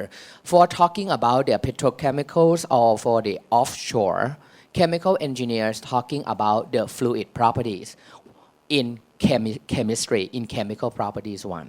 While mechanical talking about liquid or viscosities, how fluid is, and then the heat dissipation. For chemical engineers talking about changing the property, example like the drilling machine require high temperature, so the lubricant oil might change, okay? It used to be like sticky before it's turned to be a very soft. So chemical engineer will try to find a new material in order to make the properties be the same. While ME talking about the drilling head and nozzle and those kind of things. So we work together very close, okay? เดี๋ยวผมขอตอบเรื่องสภาวิศวกรนิดนึงนะครับคือมีคำถามหลายคำถามเกี่ยวกับว่าเราได้รับรองจากสภาวิศวกรหรือเปล่าสาขาวิศวะเมื่อกี้มี4 discipline นะฮะ discipline ที่ engineering อันแรกที่มี5 choice เนี่ยฮะอันนั้นเนี่ยได้หมดนะครับก็มีโยธาไฟฟ้าเครื่องกลอุตสาหการนะครับแล้วก็เคมีครับก็ได้หมดไม่มีปัญหาอะไรนะครับก็จะตอบคำถามทีเดียวเลยครับคำถามประเภทที่ว่า minimum eGPA จะเข้าเท่าไหร่เนี่ยผมขอสกิปแล้วนะฮะก็คือที่ผมอธิบายแล้วมันไม่มีประโยชน์ที่จะไปคิดตรงนั้นให้เลือกตามที่ตัวเองอยากได้นะครับอาจารย์ท่านไหนถ้าตรงไหนตอบได้เลยครับผมมีอันนึงนะครับเป็น CE เกี่ยวกับ CE นะครับเป็นภาษาไทยเข้ามาถามว่าการฝึกงานของ CE เนี่ยเป็นอย่างไรบ้างนะครับเดี๋ยวคร่าวๆก่อนของ CE เนี่ยมันได้2แบบนะครับก็คือทาง CE จะหาให้นะครับหา placement ให้นักศึกษาที่2คือถ้านักศึกษามีคนที่รู้จักนะครับอาจจะไปติดต่อเองก็ได้หรืออาจจะมีบริษัทที่อยากเข้าไปทำจริงๆแล้วก็เข้าไปติดต่อเองซึ่งผมก็มีเด็กที่เขาอยากจะเข้าทำเป็นบริษัทนี้แล้วเขาก็ไปติดต่อกับตัวทางฝ่ายบุคคลอย่างเงี้ยครับถ้าเกิดทางบริษัทเขาอยากได้เด็กฝึกงานก็จะสามารถรับเข้าไปได้ทีนี้ในตัวงานที่ไปฝึกเนี่ยอย่างที่ผมบอกคือว่า CE มันมีหลายแขนงถูกไหมฮะมันมีหลายฟิลเพราะฉะนั้นเนี่ยมันขึ้นอยู่กับบริษัทที่รับคุณเข้าไปนะครับเวลารับเข้าไปปุ๊บเนี่ยถ้าเกิดเราเข้าไปเจอตรงส่วนที่เขาอยากได้คนไปช่วยด้าน soil and foundation ด้านวิศวกรรมฐานรากคุณจะเข้าไปมีส่วนในการดูเรื่องของงานดินงานฐานรากนะครับถ้าเกิดเขาอยากได้คนเข้าไปดูในเรื่องของการออกแบบนะครับคุณก็จะไปอยู่ตรงนั้นแต่ส่วนใหญ่เนี่ยที่เห็นจะเข้าไปฝึกงานตามไซต์เลยนะครับตามโปรเจกต์ซึ่งผมแนะนำนะครับอย่าไปเกี่ยงว่าเฮ้ยโอ้โหขี้เกียจไปไซต์อะไรเงี้ยเพราะว่าไอการเข้าไปฝึกงานในไซต์งานเนี่ยมันเป็นเบสิกของโยธานะครับคุณต้องเห็นว่าเฮ้ยเขาทำงานยังไงเห็นจริงๆอ่ะว่าไอสิ่งที่เกิดขึ้นบนในไซต์มันเป็นยังไงนะครับคือในความเป็นวิศวกรเนี่ยเราไม่ได้ expect ให้คุณออกไปแล้วคุณก่ออิฐเป็นฉาบปูนเป็นนะครับไอ้นั่นไม่ใช่อันนั้นคืองานฝีมืองานช่างนะครับบางทีเนี่ยมันมีเด็กมาบอกว่าเนี่ยผมไปแล้วเขามาท้าให้ผมไปก่ออิฐอะไรเงี้ยคุณไม่ใช่เป็นช่างนะคุณเป็นวิศวกรนะครับเพราะฉะนั้นเนี่ยแต่เราต้องรู้ว่ากระบวนการมันเป็นยังไงเรารู้ว่าขั้นตอนว่ามันมีอะไรบ้างเพราะฉะนั้นเนี่ยแนะนำว่าถ้าเกิดเป็นงานที่เข้าไปดูในไซต์ในงานอาคารหรืออะไรก็แล้วแต่ในงานทางเนี่ยไปเลยนะครับไปเลยไม่ต้องไปเกี่ยงนะครับบางท่านก็จะไปเจองานออฟฟิศอย่างเช่นงานประมาณราคานะครับประมาณราคาก็เป็นอีกงานหนึ่งที่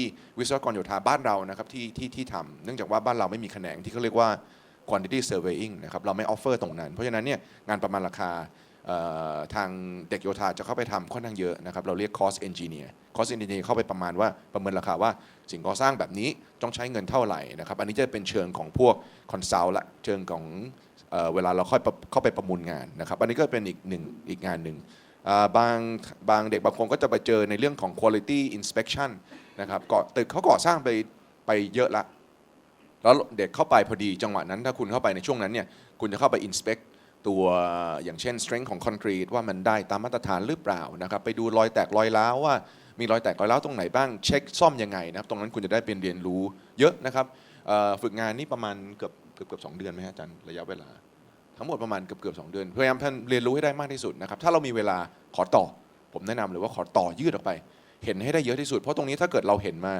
เยอะนะครับมันช่วยให้เราตั้งต้นได้ดีนะครับเวลาเราไปสมัครงานเราคุยกับเขาได้ ว่าเนี่ยอ๋อผมทำตัวนี้นะครับผมช่วยเขาตรงนั้นตรงนี้คือคุณต้องพยายามช่วยอย่าไปนั่งหลบๆนะให้ทำอะไรก็ไม่ทำนะพยายามออฟเฟอร์พยายามวอลันเทียพยายามเข้าไปมีส่วนร่วมให้ได้เยอะที่สุดแล้วคุณจะเรียนรู้ได้เยอะมากในระหว่างฝึกงานสำคัญมากนะครับเดี๋ยวขออาจารย์เบนนะฮะขอถามเรื่องทุนการศึกษามีสาขาไหนบ้างขอยังไงอะไรอย่างเงี้ยครับFor scholarship opportunity at SIIT, starting from academic year of 2018, which is starting in August next year, everyone will be the second year students and you are eligible to ask for scholarship. We have three kinds of scholarship that you could ask for. The first one is good academic and conduct scholarship. This for students with high performance in their cumulative GPA and good conduct as well. Usually, the system as SIIT, if you want scholarship you have to apply for scholarship one semester before the scholarship is effective. For example, so that means if you're looking for a scholarship starting in academic year of 2018 in the first semester, you have to already apply it this year. But if you miss that, that means you have to apply next semester. And when you apply next semester, if you receive the scholarship, your scholarship will be effective in the next academic semester. Next semester,นะคะ. So you can apply. So for most of you, I would say that right around the midterm exam of your first semester of 2018, this is where you'll be looking to prepare for document for the scholarship application. Just before the midterm exam. Usually the deadline is about the end of the midterm exam or maybe 1 week after midterm exam. So just approaching the midterm, be on the lookout for all kinds of announcement from the Student Affairs and Alumni Relation Division. The second type of scholarship that you could ask for is needy scholarship, where you have to demonstrate the need of your financial support. And the third one is for outstanding student activities, which is the scholarship is limited to 15,000 baht per semester. So these are the three scholarships that you could ask for sure from SIIT. And then from time to time, we have also scholarship from outside or from external sources. And that's it's come times in time. We don't know the exact time they will come. We're not sure if there will be only one organization that offers scholarship or two organizations. But we work very hard to make sure that we have good connection with outside with external sources so that they could give scholarship to us. For example, Ajinomoto or all kinds of foundation. So if you are interested in scholarship, you have to follow any announcement from Student Affairs and Alumni Relation. Look for the announcement, check your email regularly, and also follow us on the social media, Facebook as well. These are the way that we usually announce for any kind of scholarship.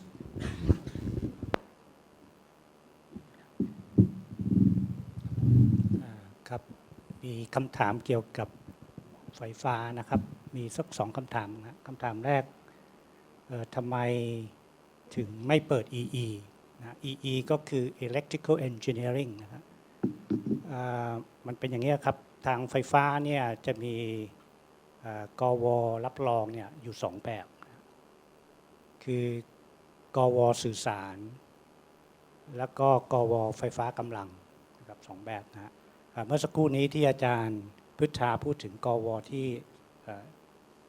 ไฟฟ้ามีเนี่ยอันนี้คือกวสื่อสารนะครับไม่ใช่กวไฟฟ้ากำลังนะตอนนี้ถามว่าทำไมไม่เปิดเนี่ยต้องเรียนให้ทราบก่อนว่าเนื่องจากไฟฟ้าเนี่ยมี2แบบนะครับคือไฟฟ้าสื่อสารกับไฟฟ้ากำลังนะหลักสูตรที่พูดถึงในวันนี้เนี่ยเป็นหลักสูตรของที่กวไฟฟ้าสื่อสารรับรองนะครับไม่ใช่ไฟฟ้ากำลังนะในอดีตเนี่ยSIIT ก็เคยมีภาควิชา EE นะครับคือ Electrical Engineering ที่ถามเนี่ยว่าทำไมไม่มีคือเมื่อก่อนเนี่ยมีนะก็จะมีทั้ง2แบบคือไฟฟ้าสื่อสารกับไฟฟ้ากำลังแล้วก็ทั้ง2แบบเนี่ยก็ได้กวทั้งคู่นะครับ แต่ว่าเนื่องจากแนวโน้มของตลาดในขณะนั้นเนี่ยคนสนใจไฟฟ้ากำลังน้อยนักศึกษาก็ไม่ค่อยได้ลงทางด้านไฟฟ้ากำลังเพราะฉะนั้นก็เลยจะมีเฉพาะไฟฟ้าสื่อสารก็เลยพัฒนามาเป็น EC นะฮะไฟฟ้ากำลังนี่ก็หายไปนะครับเพราะฉะนั้นหลักสูตรที่พูดถึงวันนี้เนี่ยจะเป็นเฉพาะไฟฟ้าสื่อสารนะครับแต่ยังไงก็ตามเนี่ยเนื่องจากแนวโน้มเนี่ยตอนนี้เปลี่ยนไปนะครับ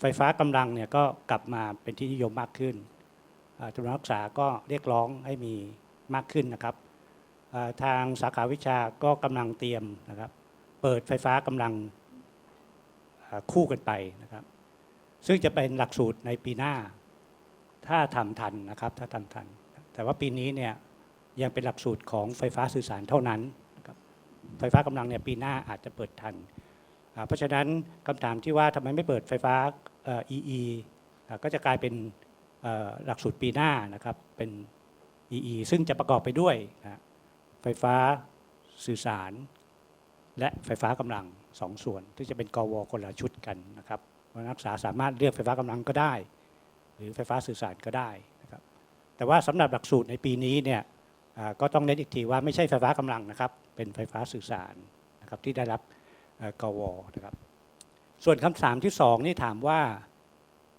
เลือกไฟฟ้าสื่อสารดีหรือเลือกไฟฟ้ากำลังดีนะครับเน้นอันไหนมากกว่ากันอันนี้ก็คล้ายคลึงกับที่ตอบไปแล้วว่าเนื่องจากหลักสูตรตอนนี้มีเฉพาะไฟฟ้าสื่อสารเพราะฉะนั้นนักศึกษาจะเลือกได้เฉพาะไฟฟ้าสื่อสารเท่านั้นไฟฟ้ากำลังก็ยังไม่มีในปีนี้นะครับส่วนคำถามที่ว่าจะเลือกส่วนไหนดีอันนี้ต้องถามว่าตัวเราเองเนี่ยสนใจทางด้านไหนมากกว่ากันนะครับจะสนใจทางด้านไฟฟ้าสื่อสารหรือไฟฟ้ากำลังนะครับแต่ถ้าสนใจไฟฟ้ากำลังเราก็อาจจะต้องรอปีหน้านะครับปีนี้ก็ไม่ทันนะครับ อีกคำถามหนึ่งครับสั้นๆก็คือเมื่อสักครู่ที่ถามเรื่องของrobotics นะครับทางไฟฟ้าเนี่ยมีวิชา introduction to robotics อยู่แต่ว่าปัญหาที่เกิดขึ้นคือว่าในแต่ละปีที่ผ่านมาเนี่ยจำนวนนักศึกษาไม่เคยถึง15คนที่ว่าจะเปิดได้นะครับเพราะฉะนั้นวิชานี้ก็เลยหายไปนานนะครับก็เลยไม่ได้รับการสนใจมากนักแต่ยังไงก็ตามถ้านักศึกษาสนใจทางโรบอติกเนี่ยนะครับหลักสูตรทาง EC เนี่ยวิชาต่างๆที่ส่วนใหญ่แล้วก็จะเป็นวิชาพื้นฐานที่ support นะฮะเกี่ยวกับทางด้านโรบอติกได้อยู่โดยภาพรวมนะครับแต่ว่าไม่ได้เน้นไปทางวิชาที่ชัดเจนเนื่องจากว่ามันเปิดไม่ได้นะครับแต่ว่าวิชาต่างๆเนี่ยมันเป็นพื้นฐานที่สำคัญที่พร้อมที่จะพัฒนาไปเป็นโรบอติกได้นะครับถ้านักศึกษาสนใจทางโรบอติกเนี่ยทางอาจารย์ของสาขาวิชาก็มีอาจารย์ดร.อิทธิเสกนะครับที่ทำวิจัยทางด้านโรบอติกนี้อยู่นักศึกษาในอดีตเนี่ยที่สนใจทางโรบอติกก็จะทำงานวิจัยซีเนียร์โปรเจกต์นะครับกับอาจารย์อิทธิเสกได้นะครับวิชาพื้นฐานต่างๆเนี่ยจะสามารถซัพพอร์ตได้นะครับแล้วก็ไปต่อในด้านโรบอติกได้โดยไม่ยากนะครับแล้วก็ไปเจาะลึกเอาในซีเนียร์โปรเจกต์กับอาจารย์อิทธิเสกได้ถ้านักศึกษาสนใจนะครับก็อาจจะติดต่อคุยกับดร.อิทธิเสกได้นะครับเข้าใจว่า3คำถามน่าจะครบนะครับมีคำถามนะฮะเปิด EE ไฟฟ้ากำลังกับไฟฟ้าสื่อสารปีหน้าแล้วนะครับถ้าเปิดทันนะครับถามว่าจะย้ายไปได้ไหมย้ายได้ไหมครับอาจารย์ไม่ได้ อันนี้เดี๋ยวช่วยตอบนะครับเพราะว่าสิ่งที่เกิดขึ้นคือตอนเมื่อ14 ปีที่แล้วที่เราเปิด ChE เป็นปีแรกนะครับมีนักศึกษาลาออกจากปี 1ไปเพื่อที่จะเข้าให้ได้ตามหลักสูตรที่ตัวเองต้องการเรียนแล้วก็กลับเข้ามาเรียนใหม่อีก1รอบนะครับเนื่องจากที่ว่าทางสกอ.เนี่ยกำหนดไว้เลยว่านักศึกษารหัสกับหลักสูตรจะต้องตรงกันนั่นหมายความว่ารหัสปี60จะต้องเรียนกับหลักสูตรปี60ที่ได้รับการรับรองเพราะฉะนั้นถ้าไฟฟ้าได้ไฟฟ้ากำลังปี61นักศึกษาปี60จะไม่สามารถเข้าหลักสูตรนั้นได้ยกเว้นจะต้องลาออกแล้วก็กลับเข้ามาใหม่เป็นปี61แล้วก็อาจจะต้องเรียนปี1ใหม่อาจจะ transfer ได้บางส่วนนะครับ แต่ว่าไม่ค่อยแนะนำให้ทำในลักษณะนั้นเนื่องจากที่ว่า1เสียเวลาเราด้วยนะครับร้านที่2บทบาทของสภาวิศวกรตอนนี้ซึ่งเป็นสภาวิชาชีพก็ค่อนข้างลดน้อยลงจากเมื่อก่อนเพราะว่ามีเกี่ยวกับเรื่องของกฤษฎีกาใหม่นะครับที่เป็นพระราชบัญญัติซึ่งไ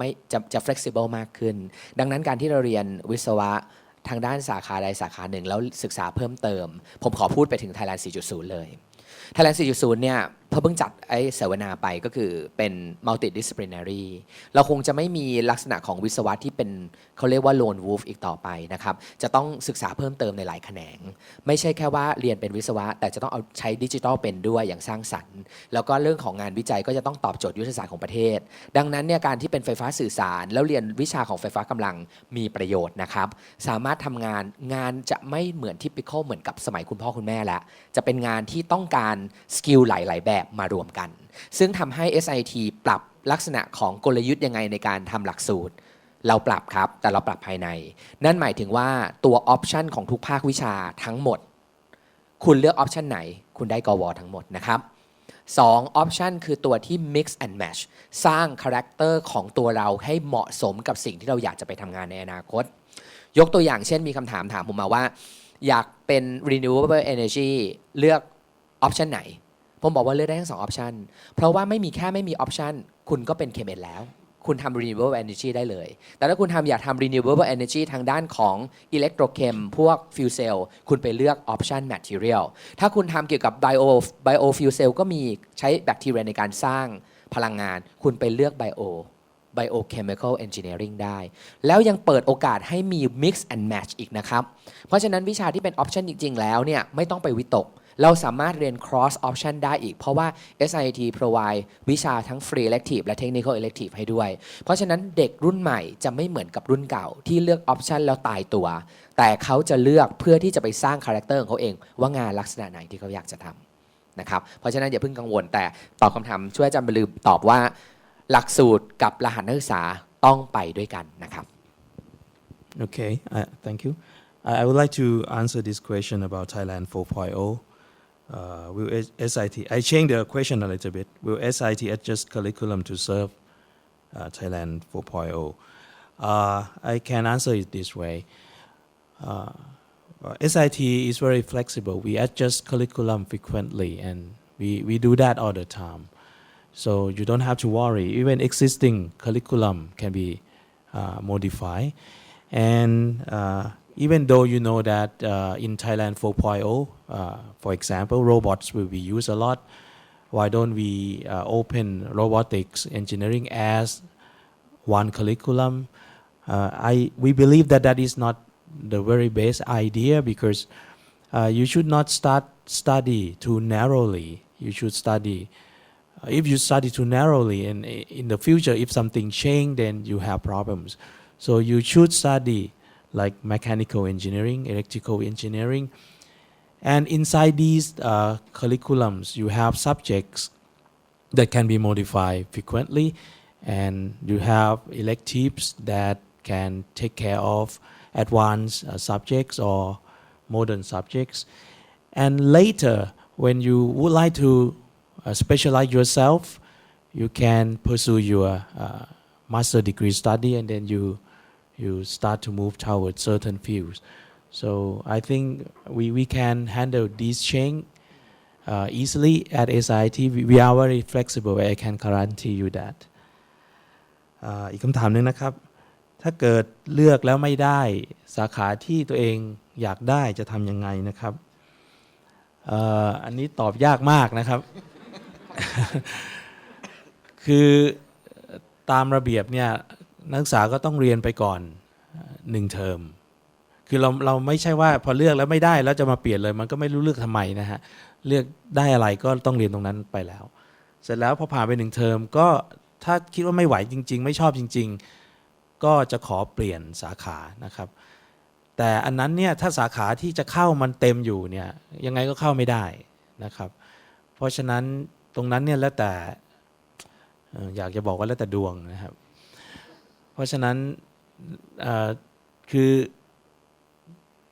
มันก็เป็นตาม GPA นั่นแหละครับก็พยายามเลือกที่ตัวเองคิดว่าสุดท้ายแล้วเนี่ยถ้าเข้าไปเรียนก็จะเรียนได้รับได้ ตัวเองแฮปปี้พอสมควรนะครับเพราะฉะนั้นหลักการมีอย่างเดียวเลือกใส่ช้อยตามที่ตัวเองอยากจะเรียนจริงๆอันนั้นดีที่สุดแล้วครับแล้วได้อะไรก็ได้อย่างนั้นครับถ้าดวงดีก็อาจจะขอเปลี่ยนได้นะครับทีนี้ถ้าเปลี่ยนไปแล้วเนี่ยโอกาสจบเกิน4 ปีก็จะเยอะผมคิดว่าค่อนข้างมากนะครับก็ต้องแลกกันนะครับ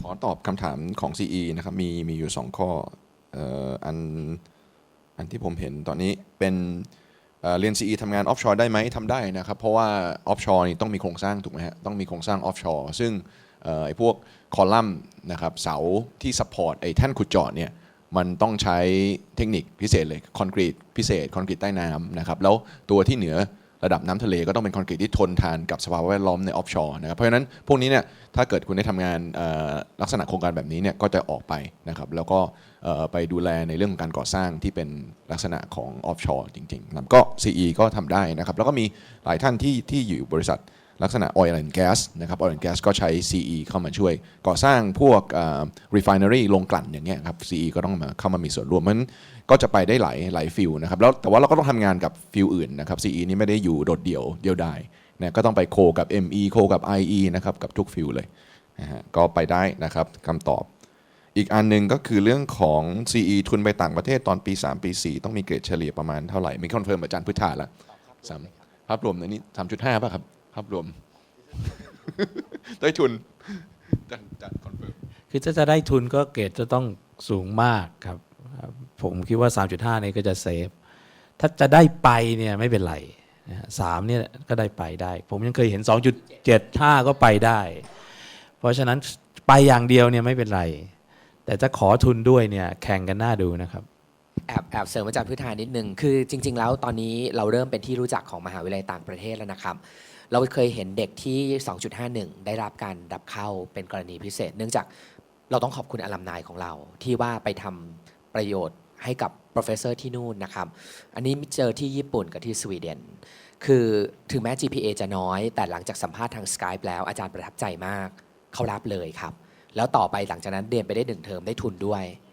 ที่อังกฤษ 2.3 คือจริงๆแล้วเด็ก SI เนี่ย professor พวกเราก็จบเมืองนอกอเมริกาญี่ปุ่นอะไรกันมาเนี่ยประเด็นคืออันนึงคือเขาเป็นห่วงว่าเด็กจะคุยกับเขาไม่รู้เรื่องแต่ไม่ต้องห่วงนะครับผู้ปกครอง3 ปีที่เหลือเราจัดเต็มครับเพราะฉะนั้นเนี่ยเด็กๆจะค่อนข้างคล่องในการที่ communicate กับprofessor เพราะฉะนั้นเนี่ยอันนี้เป็นจุดหนึ่งเลยที่เป็นจุดดึงดูดทำให้อาจารย์ต่างชาติเนี่ยเขาชอบรับเด็ก SIIT ไปเรียนผมถึงบอกว่าเราได้งาน 100% แล้วเราก็ได้เรียนต่อเกือบ 100% ที่อยากไปใครอยากจะไปมันไปได้หมดเลยเพราะว่าอลัมไนของเราเนี่ยเป็นสินทรัพย์ที่ดีที่สุดครับเขาไปสร้างชื่อไว้ให้เขาไปเรียนแล้วเขาทำตัวดีเขาเก่งเขาฉลาด GPA ที่ reflect ออกไปไม่ใช่เป็นเกรดที่เฝือนะฮะถ้าคุณพ่อคุณแม่ดูหลังจากบุตรหลานของท่าน GPA จะมีวงเล็บนะครับนั่นคือ class GPA เราไม่ตะพื้นตะพือให้ A ให้ B บวกไม่ใช่นะครับเด็กๆเข้าภาคก็จะเริ่มรู้นะว่าจะเป็นยังไงนะครับก็เพราะฉะนั้นเนี่ย professor พุทธาพูดเมื่อกี้นี้ว่า minimum GPA 2.75 เรามี 2.1 2.3 เข้าได้นะครับเพราะฉะนั้นเนี่ยขอให้พ้น2ก่อนมี TOEFL ดีๆสวยๆ IELTS ดีๆนะครับแต่ว่าควรจะถ้าไม่ได้เซฟอยากได้ทุน 3.5 คือเดี๋ยวนักศึกษาจะเข้าใจว่าเรียนเก่งน้อยๆก็โอเคคือพยายามให้สูงไว้ก่อนความน่าจะเป็นมันก็จะได้สูงขึ้นนะฮะคือต่ำๆแล้วได้เนี่ยก็คือเขามีคาแรคเตอร์พิเศษที่เขาเก่งแล้วก็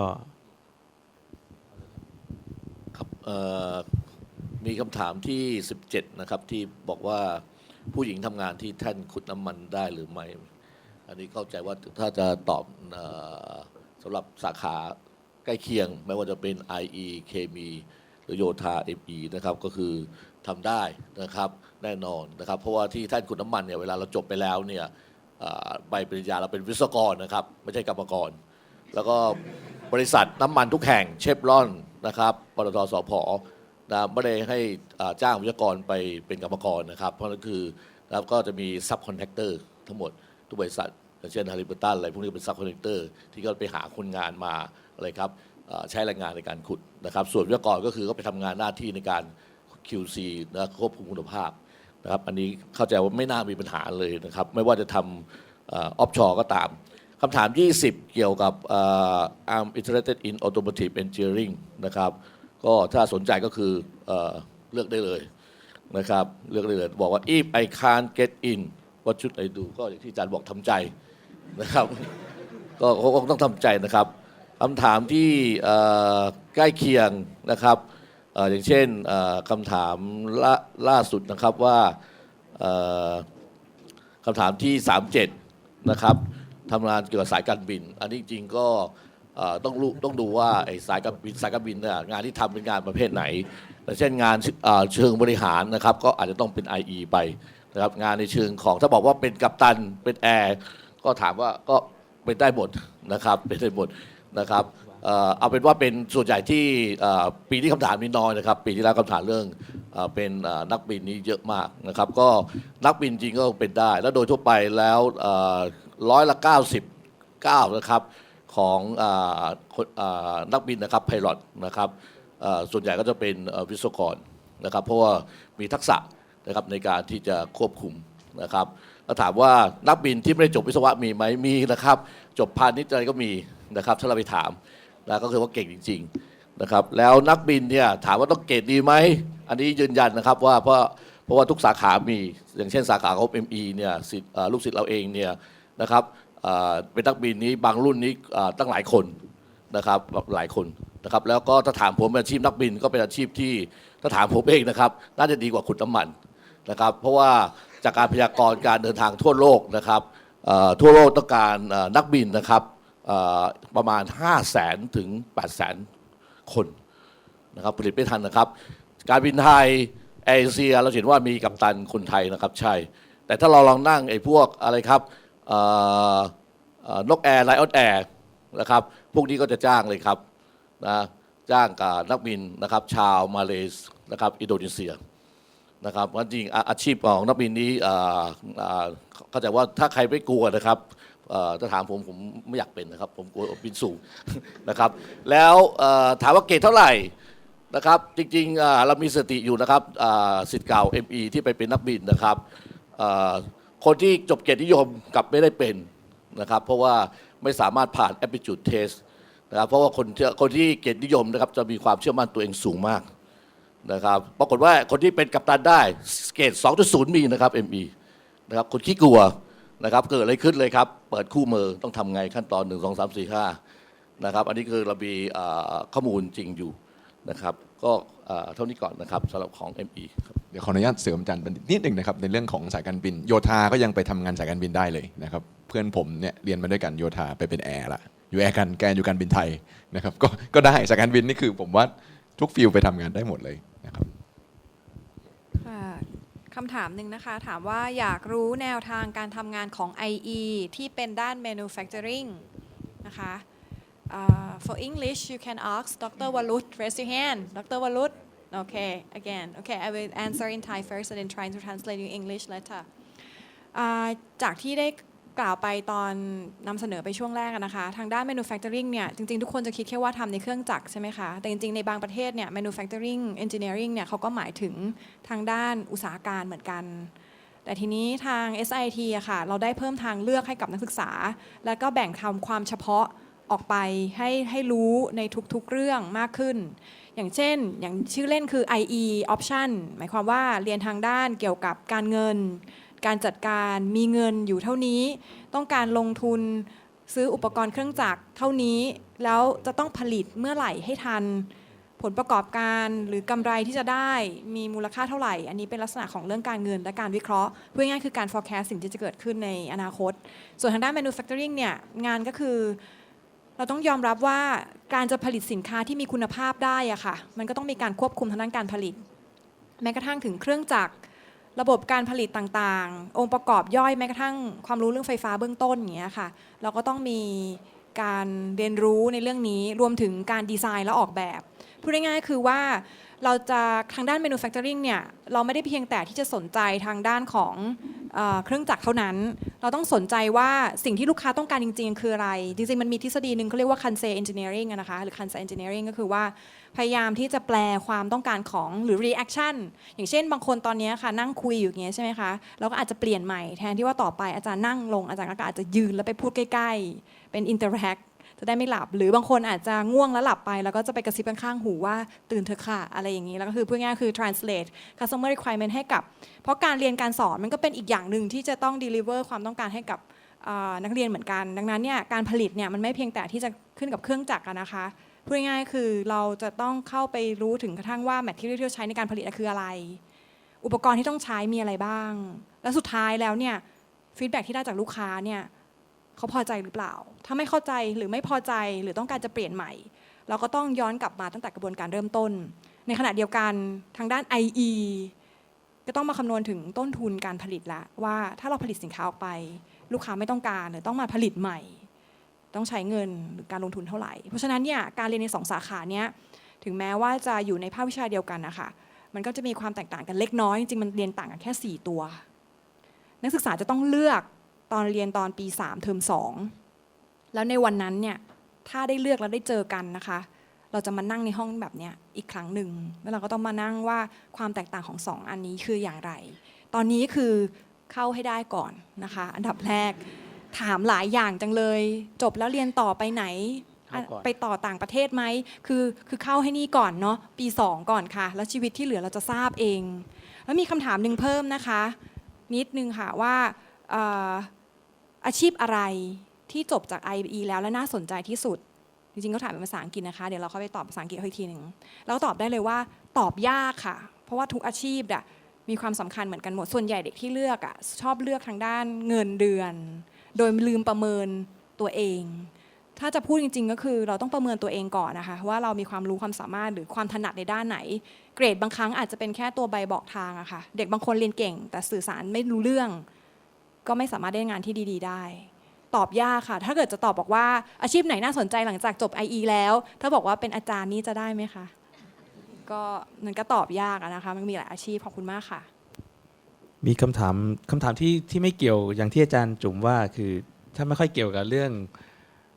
เลือกสาขาเนี่ยฮะเราอาจจะสกิปนิดนึงแต่มีอันนึงผมขอไม่เกี่ยวแต่ผมขอไม่สกิปสามารถฝึกงานบริษัทผู้ปกครองได้ไหมและที่ฝึกงานมีผลต่อเกรดเฉลี่ยแค่ไหนผมคิดว่านี้สำคัญนะฮะ conflict of interest นะฮะไม่ควรอย่างแรงนะฮะแล้วนักศึกษาควรจะรู้ด้วยว่ามันไม่ควรนะครับนะฮะเพราะว่ามันมีการประเมินนะครับฝึกงานบริษัทผู้ปกครองฝึกเมื่อไหร่ก็ได้นะครับแต่ฝึกงานเพราะนั่นเป็นบริษัทผู้ปกครองอยู่แล้วแต่ฝึกงานที่เราจะให้ฝึกเนี่ยเราอยากให้ได้ความรู้จริงๆนะฮะแล้วมันมีการประเมินฉะนั้น conflict of interest เนี่ยเป็นเรื่องสำคัญเราควรจะไม่ทำนะครับที่ฝึกงานมีผลต่อเกรดเฉลี่ยไหมมีแล้วแต่ว่าฝึกงาน track ไหนนะครับถ้าเป็น summer training อันนั้นจะเป็น S กับ U ก็จะไม่มีผลต่อการปรับเกรดเฉลี่ยแต่ว่าถ้ามี track ที่เป็น extended training ซึ่งฝึกงานเทอมปกติเต็มเทอมนะฮะ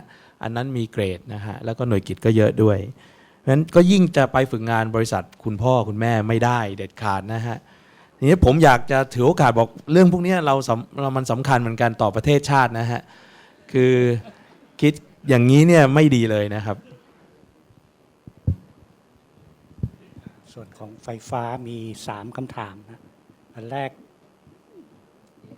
ครับที่เกี่ยวกับEC ไปเป็นนักบินได้ไหมซึ่งเมื่อกี้ตอบไปแล้วว่าเป็นได้ทุกสาขานะครับก็จะยกตัวอย่างว่าเพื่อนผมจบไฟฟ้าเหมือนกันเนี่ยนะสื่อสารเนี่ยแต่ว่าเกรดเขา2 กว่าเองก็เป็นนักบินการบินไทยตอนนี้นะครับเพราะฉะนั้นอย่างที่เรียนว่าเกรดอาจจะไม่ใช่ประเด็นสำคัญนะครับทุกสาขาก็ทำเป็นนักบินได้นะฮะอีกคำถามหนึ่งคือ Electronics and Communications เนี่ยต่างกันยังไงครับทางวิศวกรรมไฟฟ้าสื่อสารเนี่ยจะใช้ร่วมกันนะครับระหว่าง Electronics กับ Communications นะยกตัวอย่างเช่นมือถือของเราเนี่ยที่ใช้อยู่เนี่ยนะครับมันจะทำงานไม่ได้นะฮะถ้าไม่มีวงจร Electronics อันนี้คือส่วนของ Electronics นะครับ มือถือของเราจะทำงานไม่ได้นะครับถ้าไม่มีระบบ communications เพราะฉะนั้นมือถือเนี่ยจะเป็นตัวอย่างที่เห็นได้ชัดว่าสาขาไฟฟ้าสื่อสารเนี่ยจะต้องใช้ทั้ง electronics และ communications นะครับทีนี้ถามว่าต่างกันยังไงก็ง่ายๆก็คือว่าเราดูจากมือถือเนี่ยนะครับวงจรไฟฟ้าที่อยู่ข้างในเนี่ยถ้าไม่มีก็จะทำงานไม่ได้เพราะฉะนั้นนักศึกษาที่สนใจทาง electronics เนี่ยก็คือจะเรียนเรื่องของวงจรไฟฟ้าพื้นฐานและก็วงจรไฟฟ้าชั้นสูงนะครับที่จะใช้ยกตัวอย่างเช่นในมือถือนะครับส่วน communications เนี่ยก็คือส่วนที่เหลือที่ไม่ใช่วงจรอิเล็กทรอนิกส์เช่นระบบการสื่อสารทำยังไงถึงจะติดต่อกันได้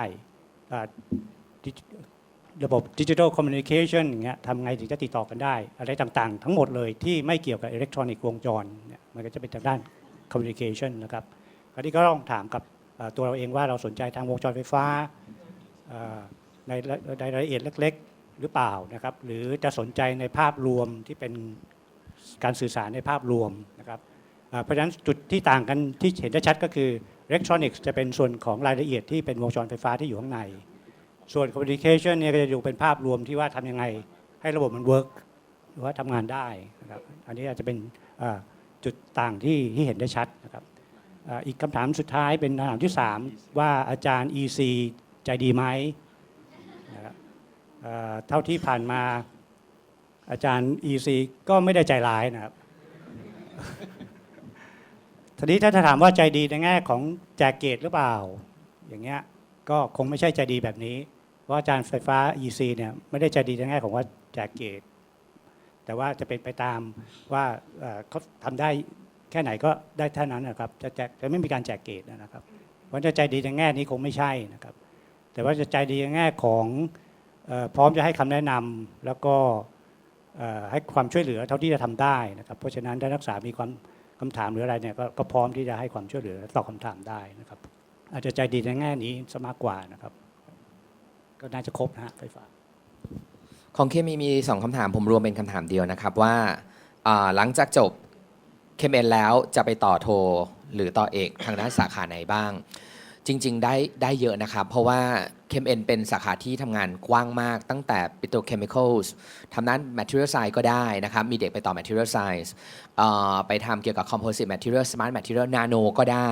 นะครับอาหารและยาได้หมดเลยทำ fine chemicals แต่ว่าที่มีอันนึงที่มัน spin off แล้วก็มีหลายคนไปต่อคือไปต่อเกี่ยวกับเรื่องของการจัดการนะครับการจัดการแล้วก็มีเด็กของผมไปต่อ IE ด้วยนะครับซึ่งเขาก็เรียนไปเพื่อจะไปเป็นเมเนเจอร์ให้กับโรงงานผลิตภัณฑ์ทางเคมีภัณฑ์เพราะฉะนั้นเนี่ยจบเคมเอ็นมาถามว่าถ้าจะเรียนต่อทางด้านของยาได้ไหมได้แต่เราต้องรู้เรื่องของโรก่อนนะครับเราคงไม่ได้ไปผลิตตัวสารเคมีเพื่อใช้ทำยาว่าเจอสารชนิดใหม่อันนั้นเป็นหน้าที่ของเภสัชนะครับเคมเอ็นจะเป็นเกี่ยวกับเรื่องของการพัฒนาคุณภาพยานะครับให้มันอยู่ได้ทนได้นานมากขึ้นความชื้นเท่าไหร่กระบวนการผลิตในระดับ mass market จะเป็นยังไงให้แตกต่างจากการทำในห้องทดลองนะครับแล้วก็เกี่ยวกับเรื่องของการ develop ตัวยาในรูปแบบใหม่ที่ไม่ได้เกี่ยวข้องกับการส่งผลต่อร่างกายอันนั้นเป็นหน้าที่ของแพทย์แล้วก็เภสัชนะครับเคมเอ็นจะทำเกี่ยวกับเรื่องของลายการผลิตมากกว่าว่า property แบบไหนที่จะสามารถนำไปขายได้100 ล็อตต้องเหมือนกันหมดนะครับทำ QC ยกตัวอย่างเช่นเด็กบางคนจบปริญญาโทมาทางด้านของFine Chemical ปัจจุบันอยู่ P&G ทำเรื่องของ QC มาแชมพูแพนทีนมีเชื้อราอยู่นิดหนึ่งเขารีเจ็คทั้งล็อต17 ตันโดนเกลียดทั้งบริษัทเลยเพราะว่าบริษัทต้องทำใหม่หมดเลย17 ตันแต่นั่นคือหน้าที่ของเรานะครับเพราะว่าไปถึง consumer product เนี่ยไม่สามารถที่จะมีสิ่งเหล่านี้เกิดขึ้นได้อีกอันนึงก็คือเด็กไปเรียนลักษณะของ management มาเพื่อที่จะสร้างลักษณะอันใหม่ก็คือ entrepreneurship นะครับอันนี้ทุกสาขาเลยแม้กระทั่ง civil เองก็ทำ entrepreneurship ด้วยเหมือนกันก็คือเป็นผู้ประกอบการเองก็เอาความรู้ความสามารถที่ตัวเองมีมาทำเป็นผู้ประกอบการในสาขาที่ตัวเองเรียนมาตั้งบริษัทเล็กๆแบบ SME เด็ก SIIT เป็นแบบลักษณะแบบนี้ด้วยเหมือนกันนะครับอันนี้เป็นคำถามอีกอันหนึ่งก็ ครับผมส่งไปเองครับครับผมเป็นคนส่งไปให้ครับ ครับ ก็คือเด็กเขาสนใจเกี่ยวกับเรื่องของ materials ของทางด้านของคอนกรีตก็ส่งไปให้เราให้เขาทำทางด้านนี้นะครับจริงๆแล้วจอยกันหมดเลยทั้ง5สาขาแล้วก็อีกอันนึงเห็นมีผู้ปกครองกังวลมากว่าวันนี้แล้วเนี่ยข้อมูลยังไม่พอเด็กๆยังอาจจะลังเลเกี่ยวกับเรื่องของการเลือกภาคอยู่ทุกวันครับสนใจภาคไหนเดินเข้าไปหาเลยนัดกับเลขาคุยกับอาจารย์เลยครับเพราะว่าที่นี่เราเป็นอาจารย์เต็มเวลา 100% จริงๆถ้าผมไม่ติดสอนหรือผมไม่ติดประชุมอะไรผมจะพูดคุยกับนักศึกษาแต่ขอความกรุณาจากทุกคนว่าเราขอเป็นกลุ่มไม่ใช่ว่าเหมือนเซเว่นนะลูกเดินเข้ามาปุ๊บ1คนครูตอบ1คนเนาะก็1คนรวมกลุ่มกันนะคะเพราะว่าอีกหน่อยเราจะต้องเรียนด้วยกันเขาสนใจ CE เข้ามาอาจารย์เกรียงศักดิ์เนี่ยวันนี้รู้จักหน้ากันหมดแล้วก็จริงๆแล้วใจดีทุกคนนะครับอาจจะมีฟอร์มอะไรกันบ้างแต่จริงๆแล้วเนี่ยพูดคุยกันได้หมดนะครับเจอหน้าอาจารย์พฤทธาก็ไม่ใช่เดินไปถึงปุ๊บอาจารย์ผมอยากรู้ที่เก่าขอเป็นกลุ่มเข้ามาถามคำถามจะได้ตอบไปทีเดียวแล้วก็ได้หลายๆมุมมองนะครับผมขอสุดท้ายซึ่งเสริมอาจารย์พิษณุคือมีคำถามว่าถ้านักศึกษายังลังเลเรื่องการเลือกอยู่จะทำอย่างไรนะฮะก็เหมือนที่อาจารย์พิษณุพูดนะครับก็คือเข้าไปคุยในแต่ละสาขาวิชาฟังรายละเอียดเพิ่มเติมนะครับแล้วจริงๆก็ถามคนที่ถ้ารู้จักคนที่ทำงานจริงๆในข้างนอกเนี่ยลองคุยกับเขาดูนะครับแล้วก็ต้องตัดสินใจในที่สุดครับผมคิดว่าเหมาะสมกว่าเวลาอันนี้สมควรกับเวลานะคะขอบคุณทุกท่านมาก Thank you very much อาจารย์ for coming today and giving us information about the academic program. I hope that the information you received today will be part of your decision makings about your future 3 years as SIIT. Good luck everyone. Thank you parents and students for coming and probably raining outside a little bit, so please have a safe trip back home. Thank you very much guys. And it's very important part, the very last part, don't forget about the online evaluation form. The organizers, staff, they would like to hear constructive feedback from you guys. Thank you very much.